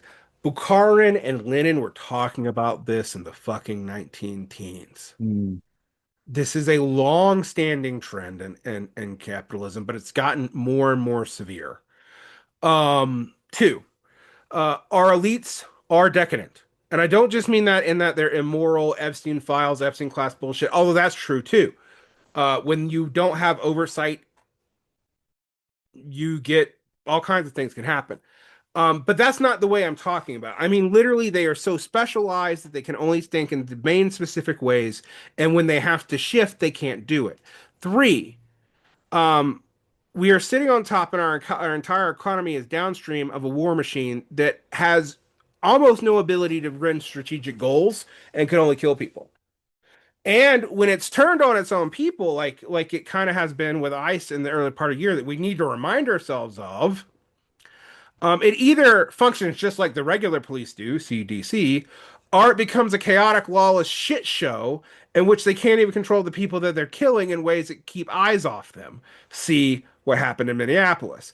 And even these reactionary bootlickers don't really want that. They might talk a big bravado in public, but they know that if you do too much of that, you're going to start having problems with states not paying uh, Federal into the federal taxes. government, Yeah. which brings to my back to something we brought up about Civil War that invokes Texas versus White. Now, Hmm. let me talk about Texas versus White for a second because we need to understand U.S. law. You're Texans, you probably know this. Most Americans don't. Texas versus White means that if you start to do anything that was seen as being seceding from the Union, your legislature and governor are declared invalid. If they still seat you, you have to reseat them with military force. It means that anytime a state is in direct contradiction with the federal government on something about, like, say, paying their taxes, not on small policy issues, um, that state's government being declared invalid by the federal government, and thus you trip a mini civil war. Um, that was made to design so that what happened in the Civil War could never happen again. And it was applied to Texas for, obvious reasons. Texas gets uppity. You know this more than Yep. anybody Yep. else. Yep. Um, st- um, I have actually said that between that and withholding federal funds arbitrarily without court order and in violation of even conservative courts' rulings, that there's been a danger of something triggering a Texas versus White like event. Um, Yeah, I mean, and why wouldn't there be? I mean, it seems like if you're in Minneapolis, what are you paying taxes for? You're paying taxes to fund the people that are terrorizing citizens on right. the street. Even the common person's like, man, I don't want to pay for this war. I don't want to pay for the people on the street. I don't want to pay for mass deportations or the building of concentration camps. I don't. We're already paid tariffs all goddamn year. Um, I mean, there's so much to add to the list to where like I've become open to following some libertarians talking about taxes theft and shit now, or not paying federal income tax groups. It's like Well, it's yeah, ridiculous, you know? I was the weird Marxist who used to say that the federal government is actually just an insurance program that's not even very good that also kills brown people. Yeah, and Um, but to me, I've always kind of questioned as well. Is like, is there really a point to taxes in an MMT sort of system when they can print whatever money they need anyway? What is yes, it, you know? So is it just yes, yeah, the point of taxes there is that your money matters in your own economy. If you the taxes, but here's why I never understood why like you got like leftists on MMT. yeah. Um, the implication of MMT is that the state can force you to do work. And that in forcing you to do work by entrapping you into a particular arbitrary relationship that you do not necessarily agree to, they can also provide you with things. There's been attempts like Scott Ferguson to talk about like declarations of dependence and all this stuff, but I actually want to be very clear on this. I think that stuff is interesting, but there's a reason why when you read M&T histories, they tend to start with things like Rhodesia or colonial America. Hmm. All right? Because the way you force people to take your stuff from the outside is violence. That's what the state is. Every Marxist who's ever read State and Revolution knows that at their core, right? Uh, why is communism not that different from an anarchist view? I know Dominique Loserto and people like that are moving away from that. But I've always said, maybe controversially, I might agree with Dominique Loserto on many things. But if you give up the idea of a stateless society, you're saying a classless society is impossible. Yeah. And thus you are not a communist. Period. Yeah. You I might mean, be a that's socialist, but fine. And you might, it actually to me is a right deviation. But anyway, I'm also not a person who believes that you can just overthrow a thing and everything be okay for all the reasons that we know. Um, some other you create a power vacuum, something else fills it in. Probably ends up being another state anyway. The My point about this though is that the point of taxation and MMT conditions is to prove you have the ability to enforce the taxes. That's all it is. Once you prove you have the ability to enforce the taxes, you have proved that you are the dominant institution in a closed system. hmm. No economy is a closed system, so no MMT society that was completely closed would ultimately, laws of entropy would eventually apply. I know that this is a debate in early Marxism and imperialist theory. I'm not going to go into it uh, all that much today, but it's why when people are like, oh, we could just produce everything we need to here, I'm like, we would eventually have problems that would accelerate our crisis of production. But that Uh, that you're right about that, and that kind of worries me as well because ever since we lit the world on fire and isolated all of our allies, the sense of globalism, having many different vendors and manufacturers scattered across the globe through different borders, is just seeming like it's impossible. Like that, and that's not even every dealing with climate change yet. We haven't yeah, even mentioned right, that. right. Like But yeah, but now the talk on the street is like domestic production. How do we make? I mean, Iran's giving a clinic on to everybody. If they can produce their own drones and suffer through sanctions the way they have, and ultimately become that much more self-dependent, But even then, yeah, okay, this is interesting. I want people to think about this. No country chooses the route of complete independence on their own. yeah. Every country that has done it, which has actually given them the ability to weather this stuff temporarily, although we see with Cuba that might be falling. Well, you know Um, what? That was a distinction that, like, recently I was talking to my friend Freddie G, and it occurred to me that, yeah, I mean, maybe Russia can be autarkic because they have oil, but Cuba can't really do that because they don't have oil. they're an island, Yeah, they're an island. like That's it. right, So like yeah, yeah. Well, even Russia, when we talk about autarkic, the states can be autarkic are not nation states. They're not. You might go, what do you mean they're not nation states? United States, not like we call it a nation state because we call everything on the global market, in the global world, a nation state as a way of justification. Russia and the United States and China and India are polities created from empires that have no coherent national basis by a Marxist or even liberal definition. There's no singular culture that dominates them. They are multiple polities that are giant land masses that cannot be ethnically unified. Believe it or not, a reactionary like Alexander Dugin is right about this. That's why he talks about civilization states and not nation states, because right. Russia is not a nation state. Neither are we. Um, Would you uh, call us a civilizational state then? Like that's not. I mean, hmm? I think of something like the Persians or something when I think of a I don't civil. actually think I don't believe in You know, civilizational states really. Um, what you have are imperial blocks that have been consolidated by national development projects. And even when you look at nation states, they do this too on a smaller scale. Like Italy wasn't a unified culture. yeah, Germany wasn't a unified culture. You needed a bunch of things like the Lutheran Bible, but also you needed military occupation. And even then, there are still fractions in German society that would blow up if they had the chance. See this too in Spain. Even in England, which geographically is almost perfect for a nation. Islands are great for national consolidation because, well, they're fucking islands. Um, uh, but even there, true complete national consolidation of the British Isles has never happened. Hmm. All right. Um, so I mean, I point this out because this is one of the things where I also kind of think Marxists need to think a lot more. Like we've always answered this with the Lenin Stalin answer on national liberation. And I will also say I tactically support national liberation for oppressed countries for the sake of those people's survival and for their development and integration into a larger system. But that is it. Like that's where my support stops. Hmm.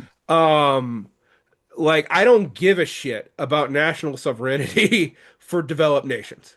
Okay. Um, uh, and even when it comes to something like Gaza, if the Palestinians are to survive, it will take more than Palestinian nationalism to save them. And I don't just mean because of Israel, because even when that goes away, they're in the hardest part of the world on an increasingly heating up planet. Yeah. Like, Yeah. like it's ugly. It's ugly no matter what. If we're going to save Palestinian people and a Palestinian identity, it will first be a national, then an international issue. It has to be. All right. Um, Same with like what you would do with Jewish populations if the state of Israel was not to exist. I mean, You have to deal with it internationally. we were right before we came on. I was reading about how and thinking of asking you questions about how this is really like an energy world war at this point. Like it's really become It's a sort energy of and finance capital, really. energy and finance capital. And I believe Trump gave an ultimatum of a 48-hour window where he was like, all right, if y'all don't open the Strait of Hormuz, we're going to start by attacking your biggest power plants first. And then Iran responded with something like, well, if you attack us and you hit our power plants, and we're going to hit your desalination plants, and we're going to hit your and yeah, I think they even counted a nuclear site in there as well. So, and I mean, this is something I read on Twitter recently. So I know the desalinization thing is on the table. I don't know if they would actually hit because they hit Dimona, but they hit deliberately away from the reactor. So, I will uh, also say I yeah, will give the Iranians. I'll give them credit. they're I'm so gonna well give. behaved, dude. I mean, like for all of their terrorist nation bullshit. I'm like, look, the only civilian populations they said they're willing to hit are some Israeli ones, and even then they're a little bit careful. They have made it clear over and over and over again that they don't have beef with the U.S. people. Death to America is not about death to me or you. Um, now would I want to be an American walking the streets of Tehran right now? No. But it is remarkably restrained considering we have not been. Whether or not it was an AI era or not, we have blown up two girls' schools. While we have not truly Grozny Tehran, we have still been willing for high levels of collateral damage. And we have hit a desalination plant, by the way. Oh And shit. even American, like another thing I do, I'm always like trying to get in the head of the enemy. But I listen to a lot of like if you were to go to my Instagram feed, you would think I was a bizarro person because it's like left stuff, but it's also like military Instagram and TikTok. And even the military dudes who are pretty conservative were like, "What the fuck are we doing hitting Yeah, I've noticed that desalination too. plants?" Yeah, yeah, Like yeah. they're like this is just barbarism that's gonna have some serious it's what I'm not saying this is little the life of any Palestinian, but I want to be very clear. Gaza is 2 million people packed like fish in an area that's like, you know, a little bit larger than one island. I didn't even think that big. Um, Iran is 90 million people in a mountainous, highly ecologically diverse region that has been somewhat strategically isolated, but like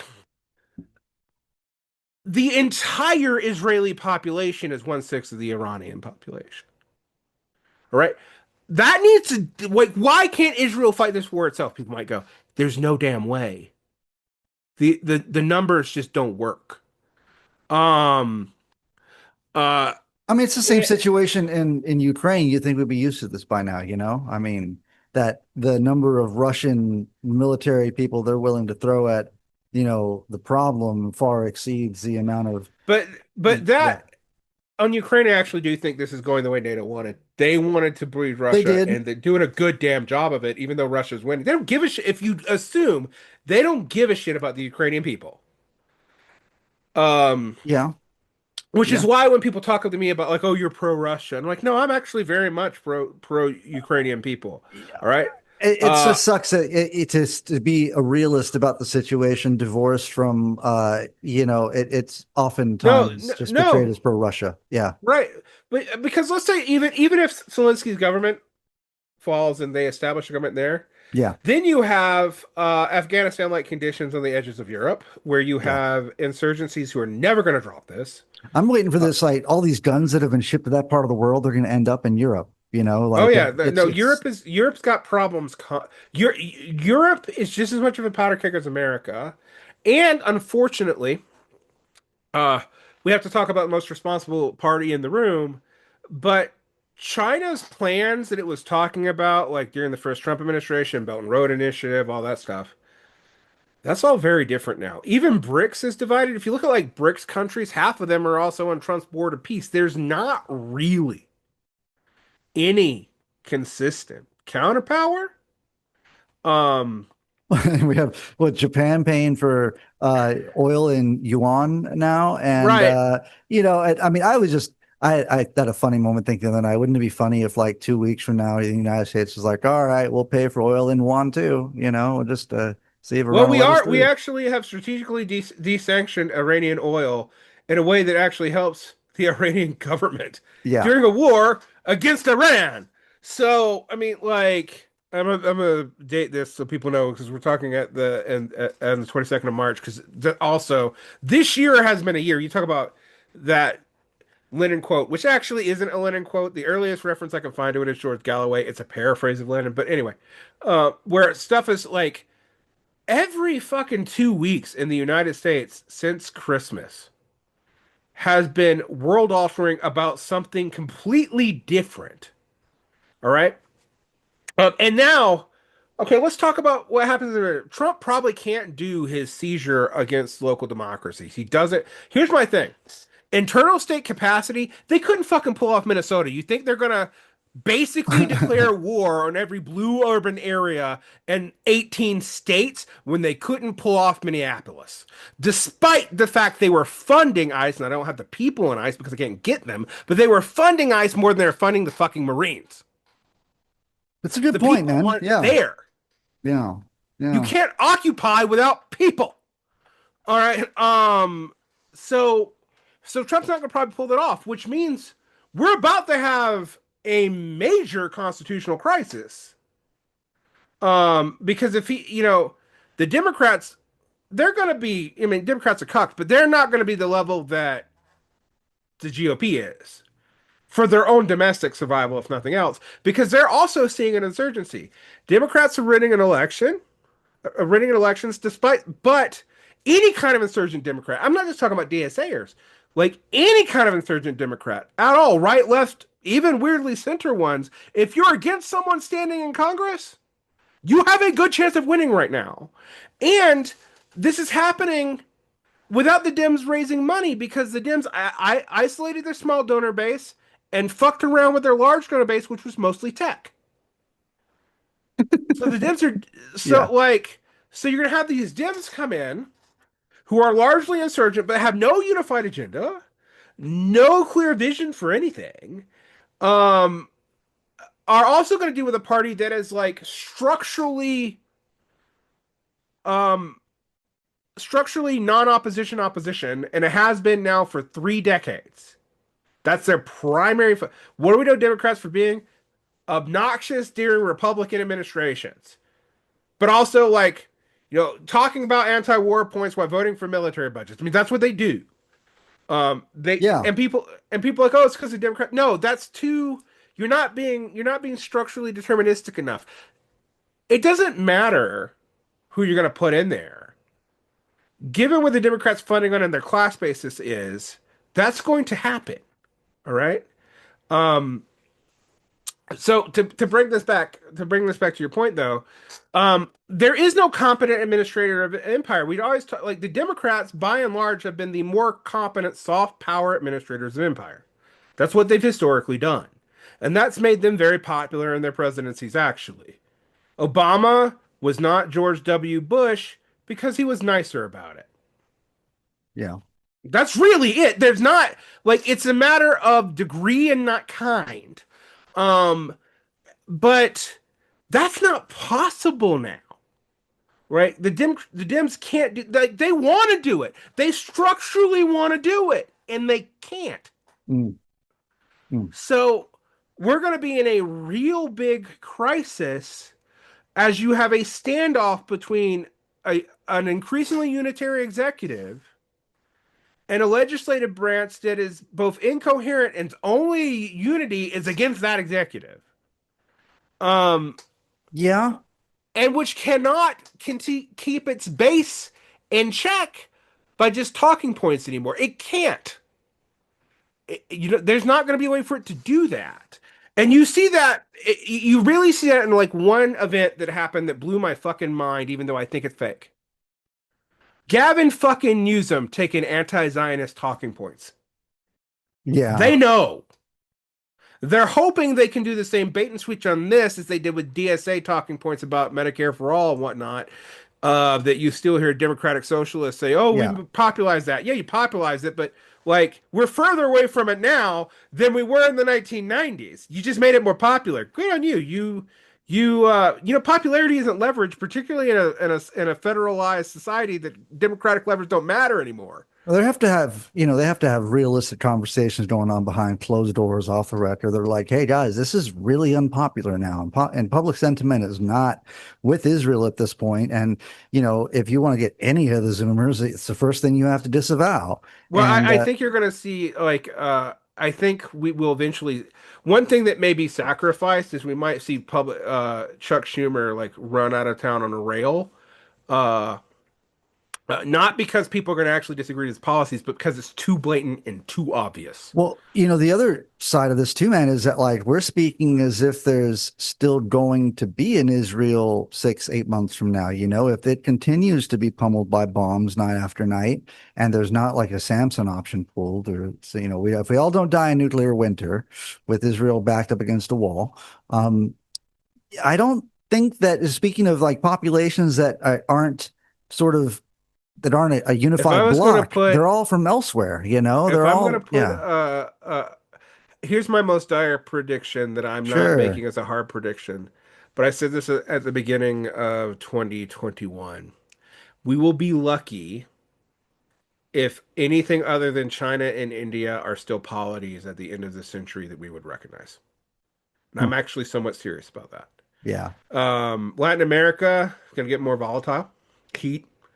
Um, uh, I mean, we've already seen weird competition between like even before the Maduro invasion slash probable partial coup. There's some Uh, Monroe Doctrine violations about to happen too. If like Spain sends over stuff to Cuba, Russia sends some right, right. aid. And the If Monroe Doctrine may be broken. And one of the yeah, interesting things about a multipolar world is that's predictable. sure. If you think about multipolarity, and a lot of leftists are like multipolarity is good. I'm like multipolarity is neutral. It's not good. It's Yeah. not bad either. But I want you to think about what it means. Um, if I'm a nation state and I'm surrounded by these big semi-imperial states or imperial states, um, and I know I have to have a hegemon to survive. Where do I want my hegemon to be? Far the fuck away from me, Yeah. right? Yeah. So there's every incentive for these states that don't want to get crushed by the imperial boot or don't think they can play along with the imperial boot even if they try, to push to foreign powers that are further away. But that increases the likelihood that they get caught up in proxy wars. Um, and those Yeah. proxy wars are not always predictable. Like the geopolitical tension when Maduro was still in power between leftist run Brazil and Venezuela. That is not obvious, but it's very much a real thing. Hmm. Um, uh, people think about civilizational blocks. This is the disprovement of Dugin's theory. Okay, if the world was based on civilizational blocks, the tensions between Vietnam and China would go the fuck away. They're a similar civilization.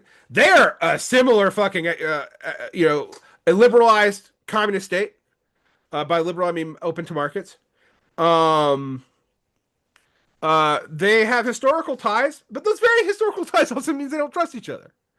Um, those civilization thinks aren't states aren't clean. And one thing I always say is like, if you want that, you are actually going to look at constant war. Venezuela was consistent with this. Like if we're in a multipolar world, you don't want Venezuela outside of your bloc. What I was wrong, I'm admit being wrong about this. I thought Trump was really maybe buying into this, like we're this Monroe Doctrine, this new ugly form of the Monroe Doctrine. Yeah. Uh, but this shit in the Middle East proves that no, for whatever reason, his takeaway from regional success in a very small scale coup, where he didn't even like when people like it's regime change, it's a presidential change. They didn't even change the regime. Yeah. The Chavistas are still technically in power. It's just a different faction of them.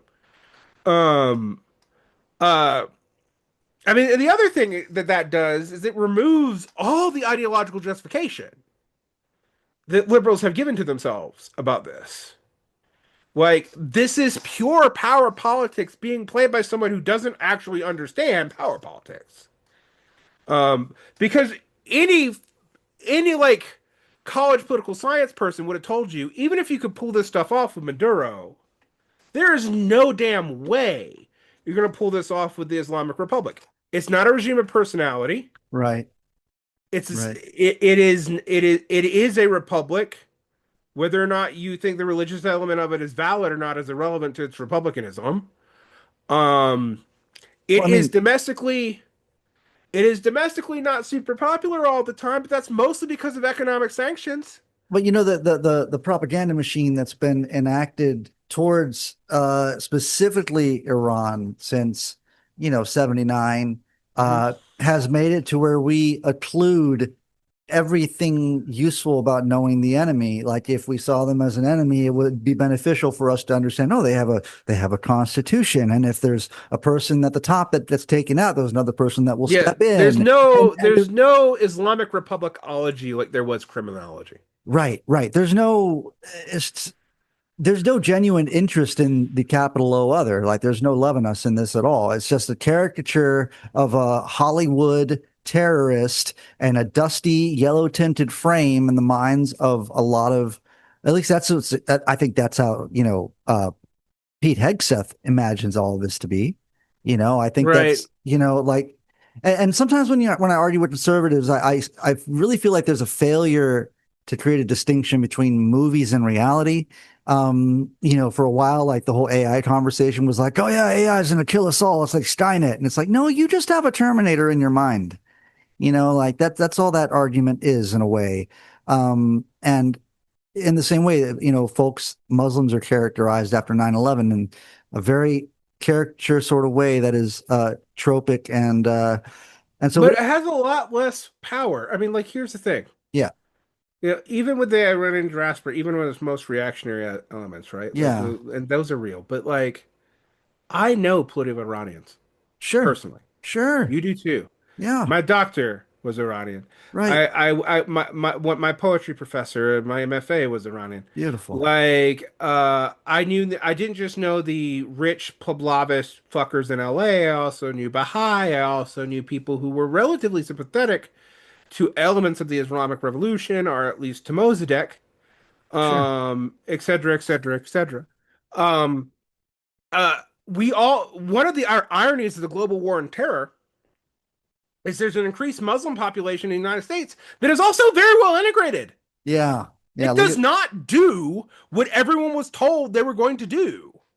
Like, it does not look like the roughest parts of the suburb slums in France. Um, and it's also made people a lot less afraid. Like the talking you talk about these talking points. Weirdly, it's elites that believe them more than common people because the common people fucking trust their own eyes now. Where before that they just didn't know anybody. yeah, Like, yeah, I mean there've been Muslims in America since before the fucking revolution. But they were like 0.01% of the population. Um just like the normalization of like Jews in America actually came from exposure. Now I'm not saying I'm not one of these liberals who believes exposure is magic, but when the government is telling you something and Dar's down the street and you know him, there's a limited amount that the government can do unless they make him like Latino gangs or something or Somali scammers. But again, that's best for populations in the United States that aren't in that area, you know? And it's also best if there's some grounding in reality, like there really were like one or two, most of that shit was bullshit, but there were one or two Somali scammers that you could find, right? Like, this feels so out of, you know, like, and the other thing is for manufacturing consent. I actually think that liberals and liberals have overestimated the need to manufacture consent because they've overestimated the democracy in the United States. Um, Yeah, yeah. we don't need Turns to out, manufacture consent. We have yeah, no fucking pull on foreign policy at all. yeah. We don't need atrocity propaganda at this point. It seems like we don't need a story or narrative sold to us. I mean, they It's tried to, but then they immediately contradict it, like the Pavlovian yeah, freedom fighter shit. And yeah, yeah, I'm like, but the thing that hurt is we all know. I mean, everyone saw like when those bombs went off, they didn't just target the Ayatollah and key members of the Revolutionary Guard. They also went after the reformists. Like they also went after other factions opposed to the government. So that the only option yeah, was either Pavlovist or chaos. yeah, And it didn't. The thing is, it didn't work because because I think, and I'm speculating here and almost irresponsibly, but I really think Israel had thoroughly infiltrated most levels of Iranian society. I think we have evidence for that. Like yeah. but they were feeding false information to the United States. It would be really easy to overthrow this government, and it really does seem like Trump really believed this would be like Venezuela. Because I know that there are leftists in quotation marks that will try to convince you there was a Trumpian master plan that we're still seeing, and like um, You I've know, seen. I was just to say that I think we're cutting close to time here, but I would Okay, say that you bring up an interesting point, and this is one of these sort of sit up late at night thoughts that I had that was like, oh shit, because I feel like maybe the big 10, 20,000 foot perspective on history. I remember reading about World War I and the resentments Germans had towards Jews in their country for the resultant disposition of their nation having to pay back disproportional reparations at the end of World War I. And so part of the impoverished nature of Germany at that point being blamed on the Jews, being resented, uh, built up the anti-Semitism to the levels it showed during World War II. And then I began to think that possibly in the future, the United States, having suffered by losing its bases in the Gulf and suffering a military defeat, and perhaps cascading effects, losing the NATO stuff in Ukraine and being relegated to a sort of regional hegemon from a global superpower. Uh, Perhaps if the suffering in the United States got to be bad enough, we might actually have something similar to like the resentment of Germans after World War II when we're not the fucking good guys, but it's just looking at historical trends and kind of transposing them that made some sense to me in a late night thought. And oh, I think I am not. I don't lose sleep over claims about anti-Semitism. Maybe as a person sure, with like a partial Jewish heritage, right? yeah, But I'm going to tell you, I do think, particularly on the right, but maybe even elements of the left, we're going to see a some people who are going to do Zog stuff because one, it does by Zog I mean Zionist occupied uh-huh, government and neo-Nazi uh-huh, talking point. I think it really does.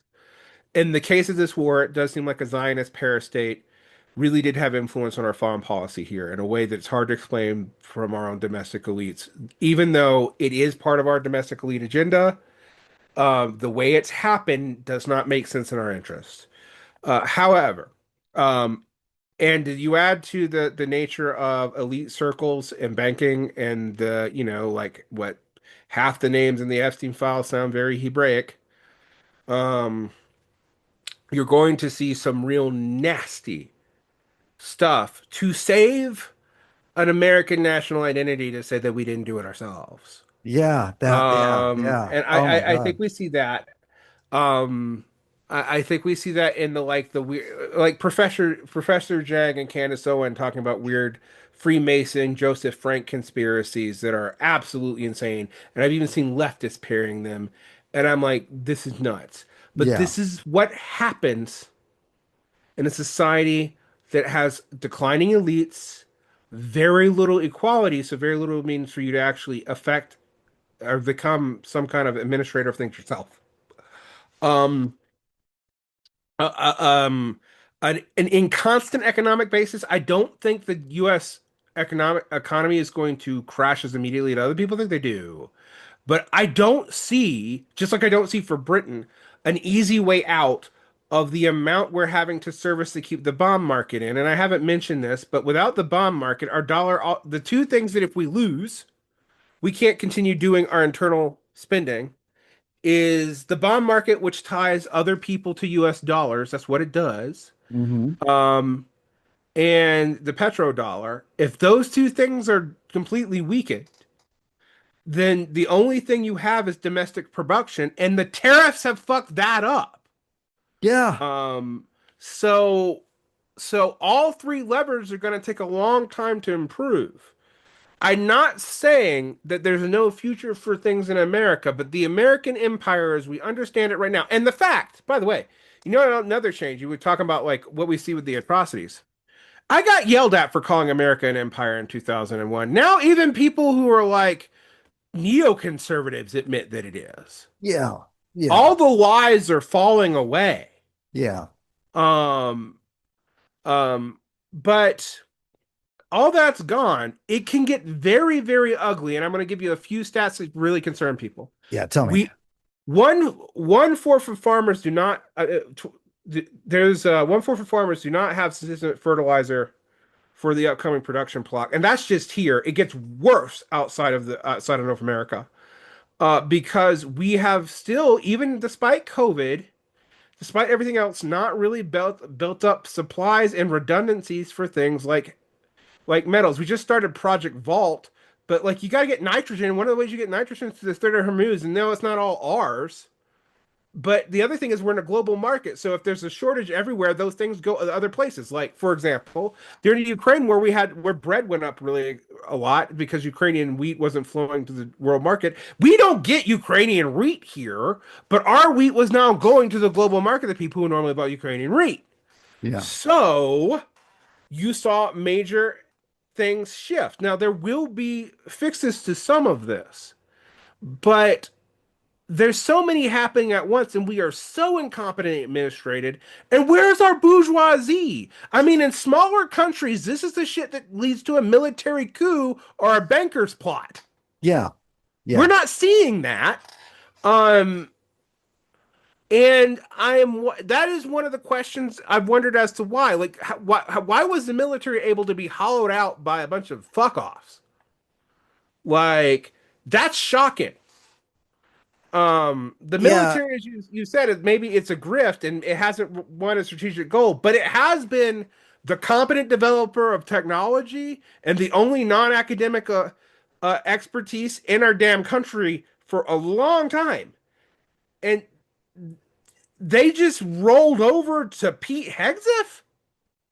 Yeah, Like, even that room full of generals that that one time, it's like you would think their silence was an indication of how shocked they were of this man demanding of them do push-ups or what have you. And maybe that turns out that's just them trying to figure out how to best obey orders, which is really saying something, man. right. Yeah. It's just, it's just fascinating to watch because one of the things I said about like Project 2025 when people talk to me, I'm like, it's so incoherent that it's one of the few things if they try to do all of it, it could lead to a military coup. Now they've done a lot of it, but the worst stuff they really haven't been able to do. But there's nothing like that on that, even with the military purgings. And then I'm like, okay, are they trying to start a civil war with all this like in the city stuff? Because you've also released a whole lot of top brass to civilian life, Yeah, who also probably hate you. that's true. Um, Yeah, yeah. it's like that's like if you're trying to do an authoritarian takeover and you are afraid that there might be internal military unrest, that's insane. But they did it and it hasn't mattered. And so you're just like, I feel like our national, and maybe this is where we can stop. I feel like our national policy right now is not just that we're the coyote over the cliff, but we're now building blinders around our neck so we can't look down. In the belief that if we don't look down, it won't fall. And I want to tell people just because you get through Trump, I don't see, like, I'm not saying what's worse down the pipe, we don't know. All right. Like JD Vance, Ron DeSantis, all that stuff hasn't really been panned out. It might even be a goddamn Democrat. You don't know. I But wish I what's had the fucking horse blinders of a wellness influencer these days, you know? yeah. Like I wish I could just fucking, but I don't. I have an awareness around all this shit, and so do you. And it's why I wanted to talk to you about it because, like, yeah, it's like, are we all? Yeah, I mean, it just seems like the only people that are really happy right now in society are the fucking wellness influencers that are just, Yeah. grifting. It's Yeah. amazing to me. And Yeah. even they're like hitting some walls. Um, so yeah, it's just we're in a bad time. I mean, we're in a very bad time, and um, I mean, it's wild to me that people feel optimistic about after Zoran Mamdani won because I'm always like, even with Zoran, even with like was it 150 elected DSA electeds somewhere. The other thing I'll tell you about the DSA electeds, if you look at them, there's more ex-DSA electeds than DSA electeds because they tend to not be able to do that much. And I'm Mm. like, so we've made all this stuff popular. We've even gotten some influence in the larger society, and yet every single thing, even down to stuff we haven't talked about, union density, like we've talked about all this union Yeah. stuff the last 5 years. We have active and more militant unions that are not just Democratic Party lobbyist arms anymore. And yet, union density is still declining despite union popularity. Like, in almost every area of life, popularity now has no tie to outcomes. And that means things can get quite bad. And it also makes it when you came on to me and tell me you want to say how bad can it get? And I'm like, my last thought is very bad, but none of us know what because I have been historically pretty good at predicting political outcomes. The second Trump administration has broken almost every one of my vectors of analysis. And not because it's brilliant, but because chaos really is hard to predict. Um, and I remember after Venezuela because I said they probably won't go Venezuela. Like they like almost causing a war, not causing one, right? And when it came, I was doing an episode that I haven't released yet, but it was right before the Iran uh thing 28 days ago, and I remember saying I'm not going to predict this one because it feels like they might actually do it, even though every logical thing I think tells me that they shouldn't. Um, Right. I can't find a logical reason for this. I mean, like I can see that it's a prediction you can make based off Trump talking points, his hostility towards Iran, etc. But if I like look at national interest, prior Trump policy goals, everything, this does not make sense. And here we are. Yeah, and here we are, and I'm hoping in the next you know, I will say that I don't use very much AI because I hate it, but I have been fucking around on DeepSeek recently, and I managed in a conversation that started with the question, "What's the probability of Israel using a nuclear bomb?"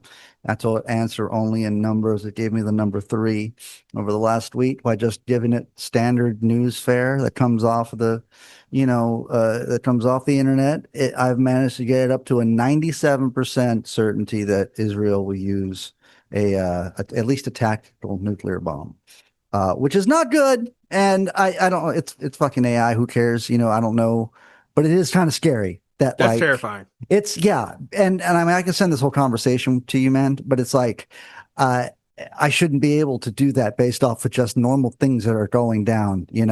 And when I think about people that are behind the decision to use a nuclear bomb right now are perhaps 2 to 3 weeks inside of a bomb shelter with little to no sleep, which means that there's probably some dearth of executive functioning that's going on there.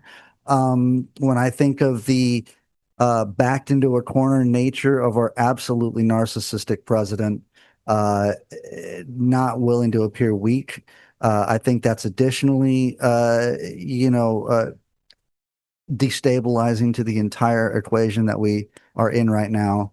Um, Thank you for, taking some time and talking to me about all this stuff. I really feel like this is kind of therapeutic for me, like just knowing that somebody else out there is looking at this shit, seeing it, and is not fooled and is going the pessimistic route a little bit. It doesn't seem like it's gonna I have no optimism for any of this stuff at this point, and I wish I did. I remember during a conversation with you about Ukraine, I was like, "Hey, well, at this point, it seems like the chessboard is sufficiently complicated where we can't really predict how the next pieces will fall together over the next couple moves." And but you're right, this just seems chaotic, and you can't really predict it, and it's terrifying. So Yeah, yeah, yeah. Last time period it was chaotic, 1920s.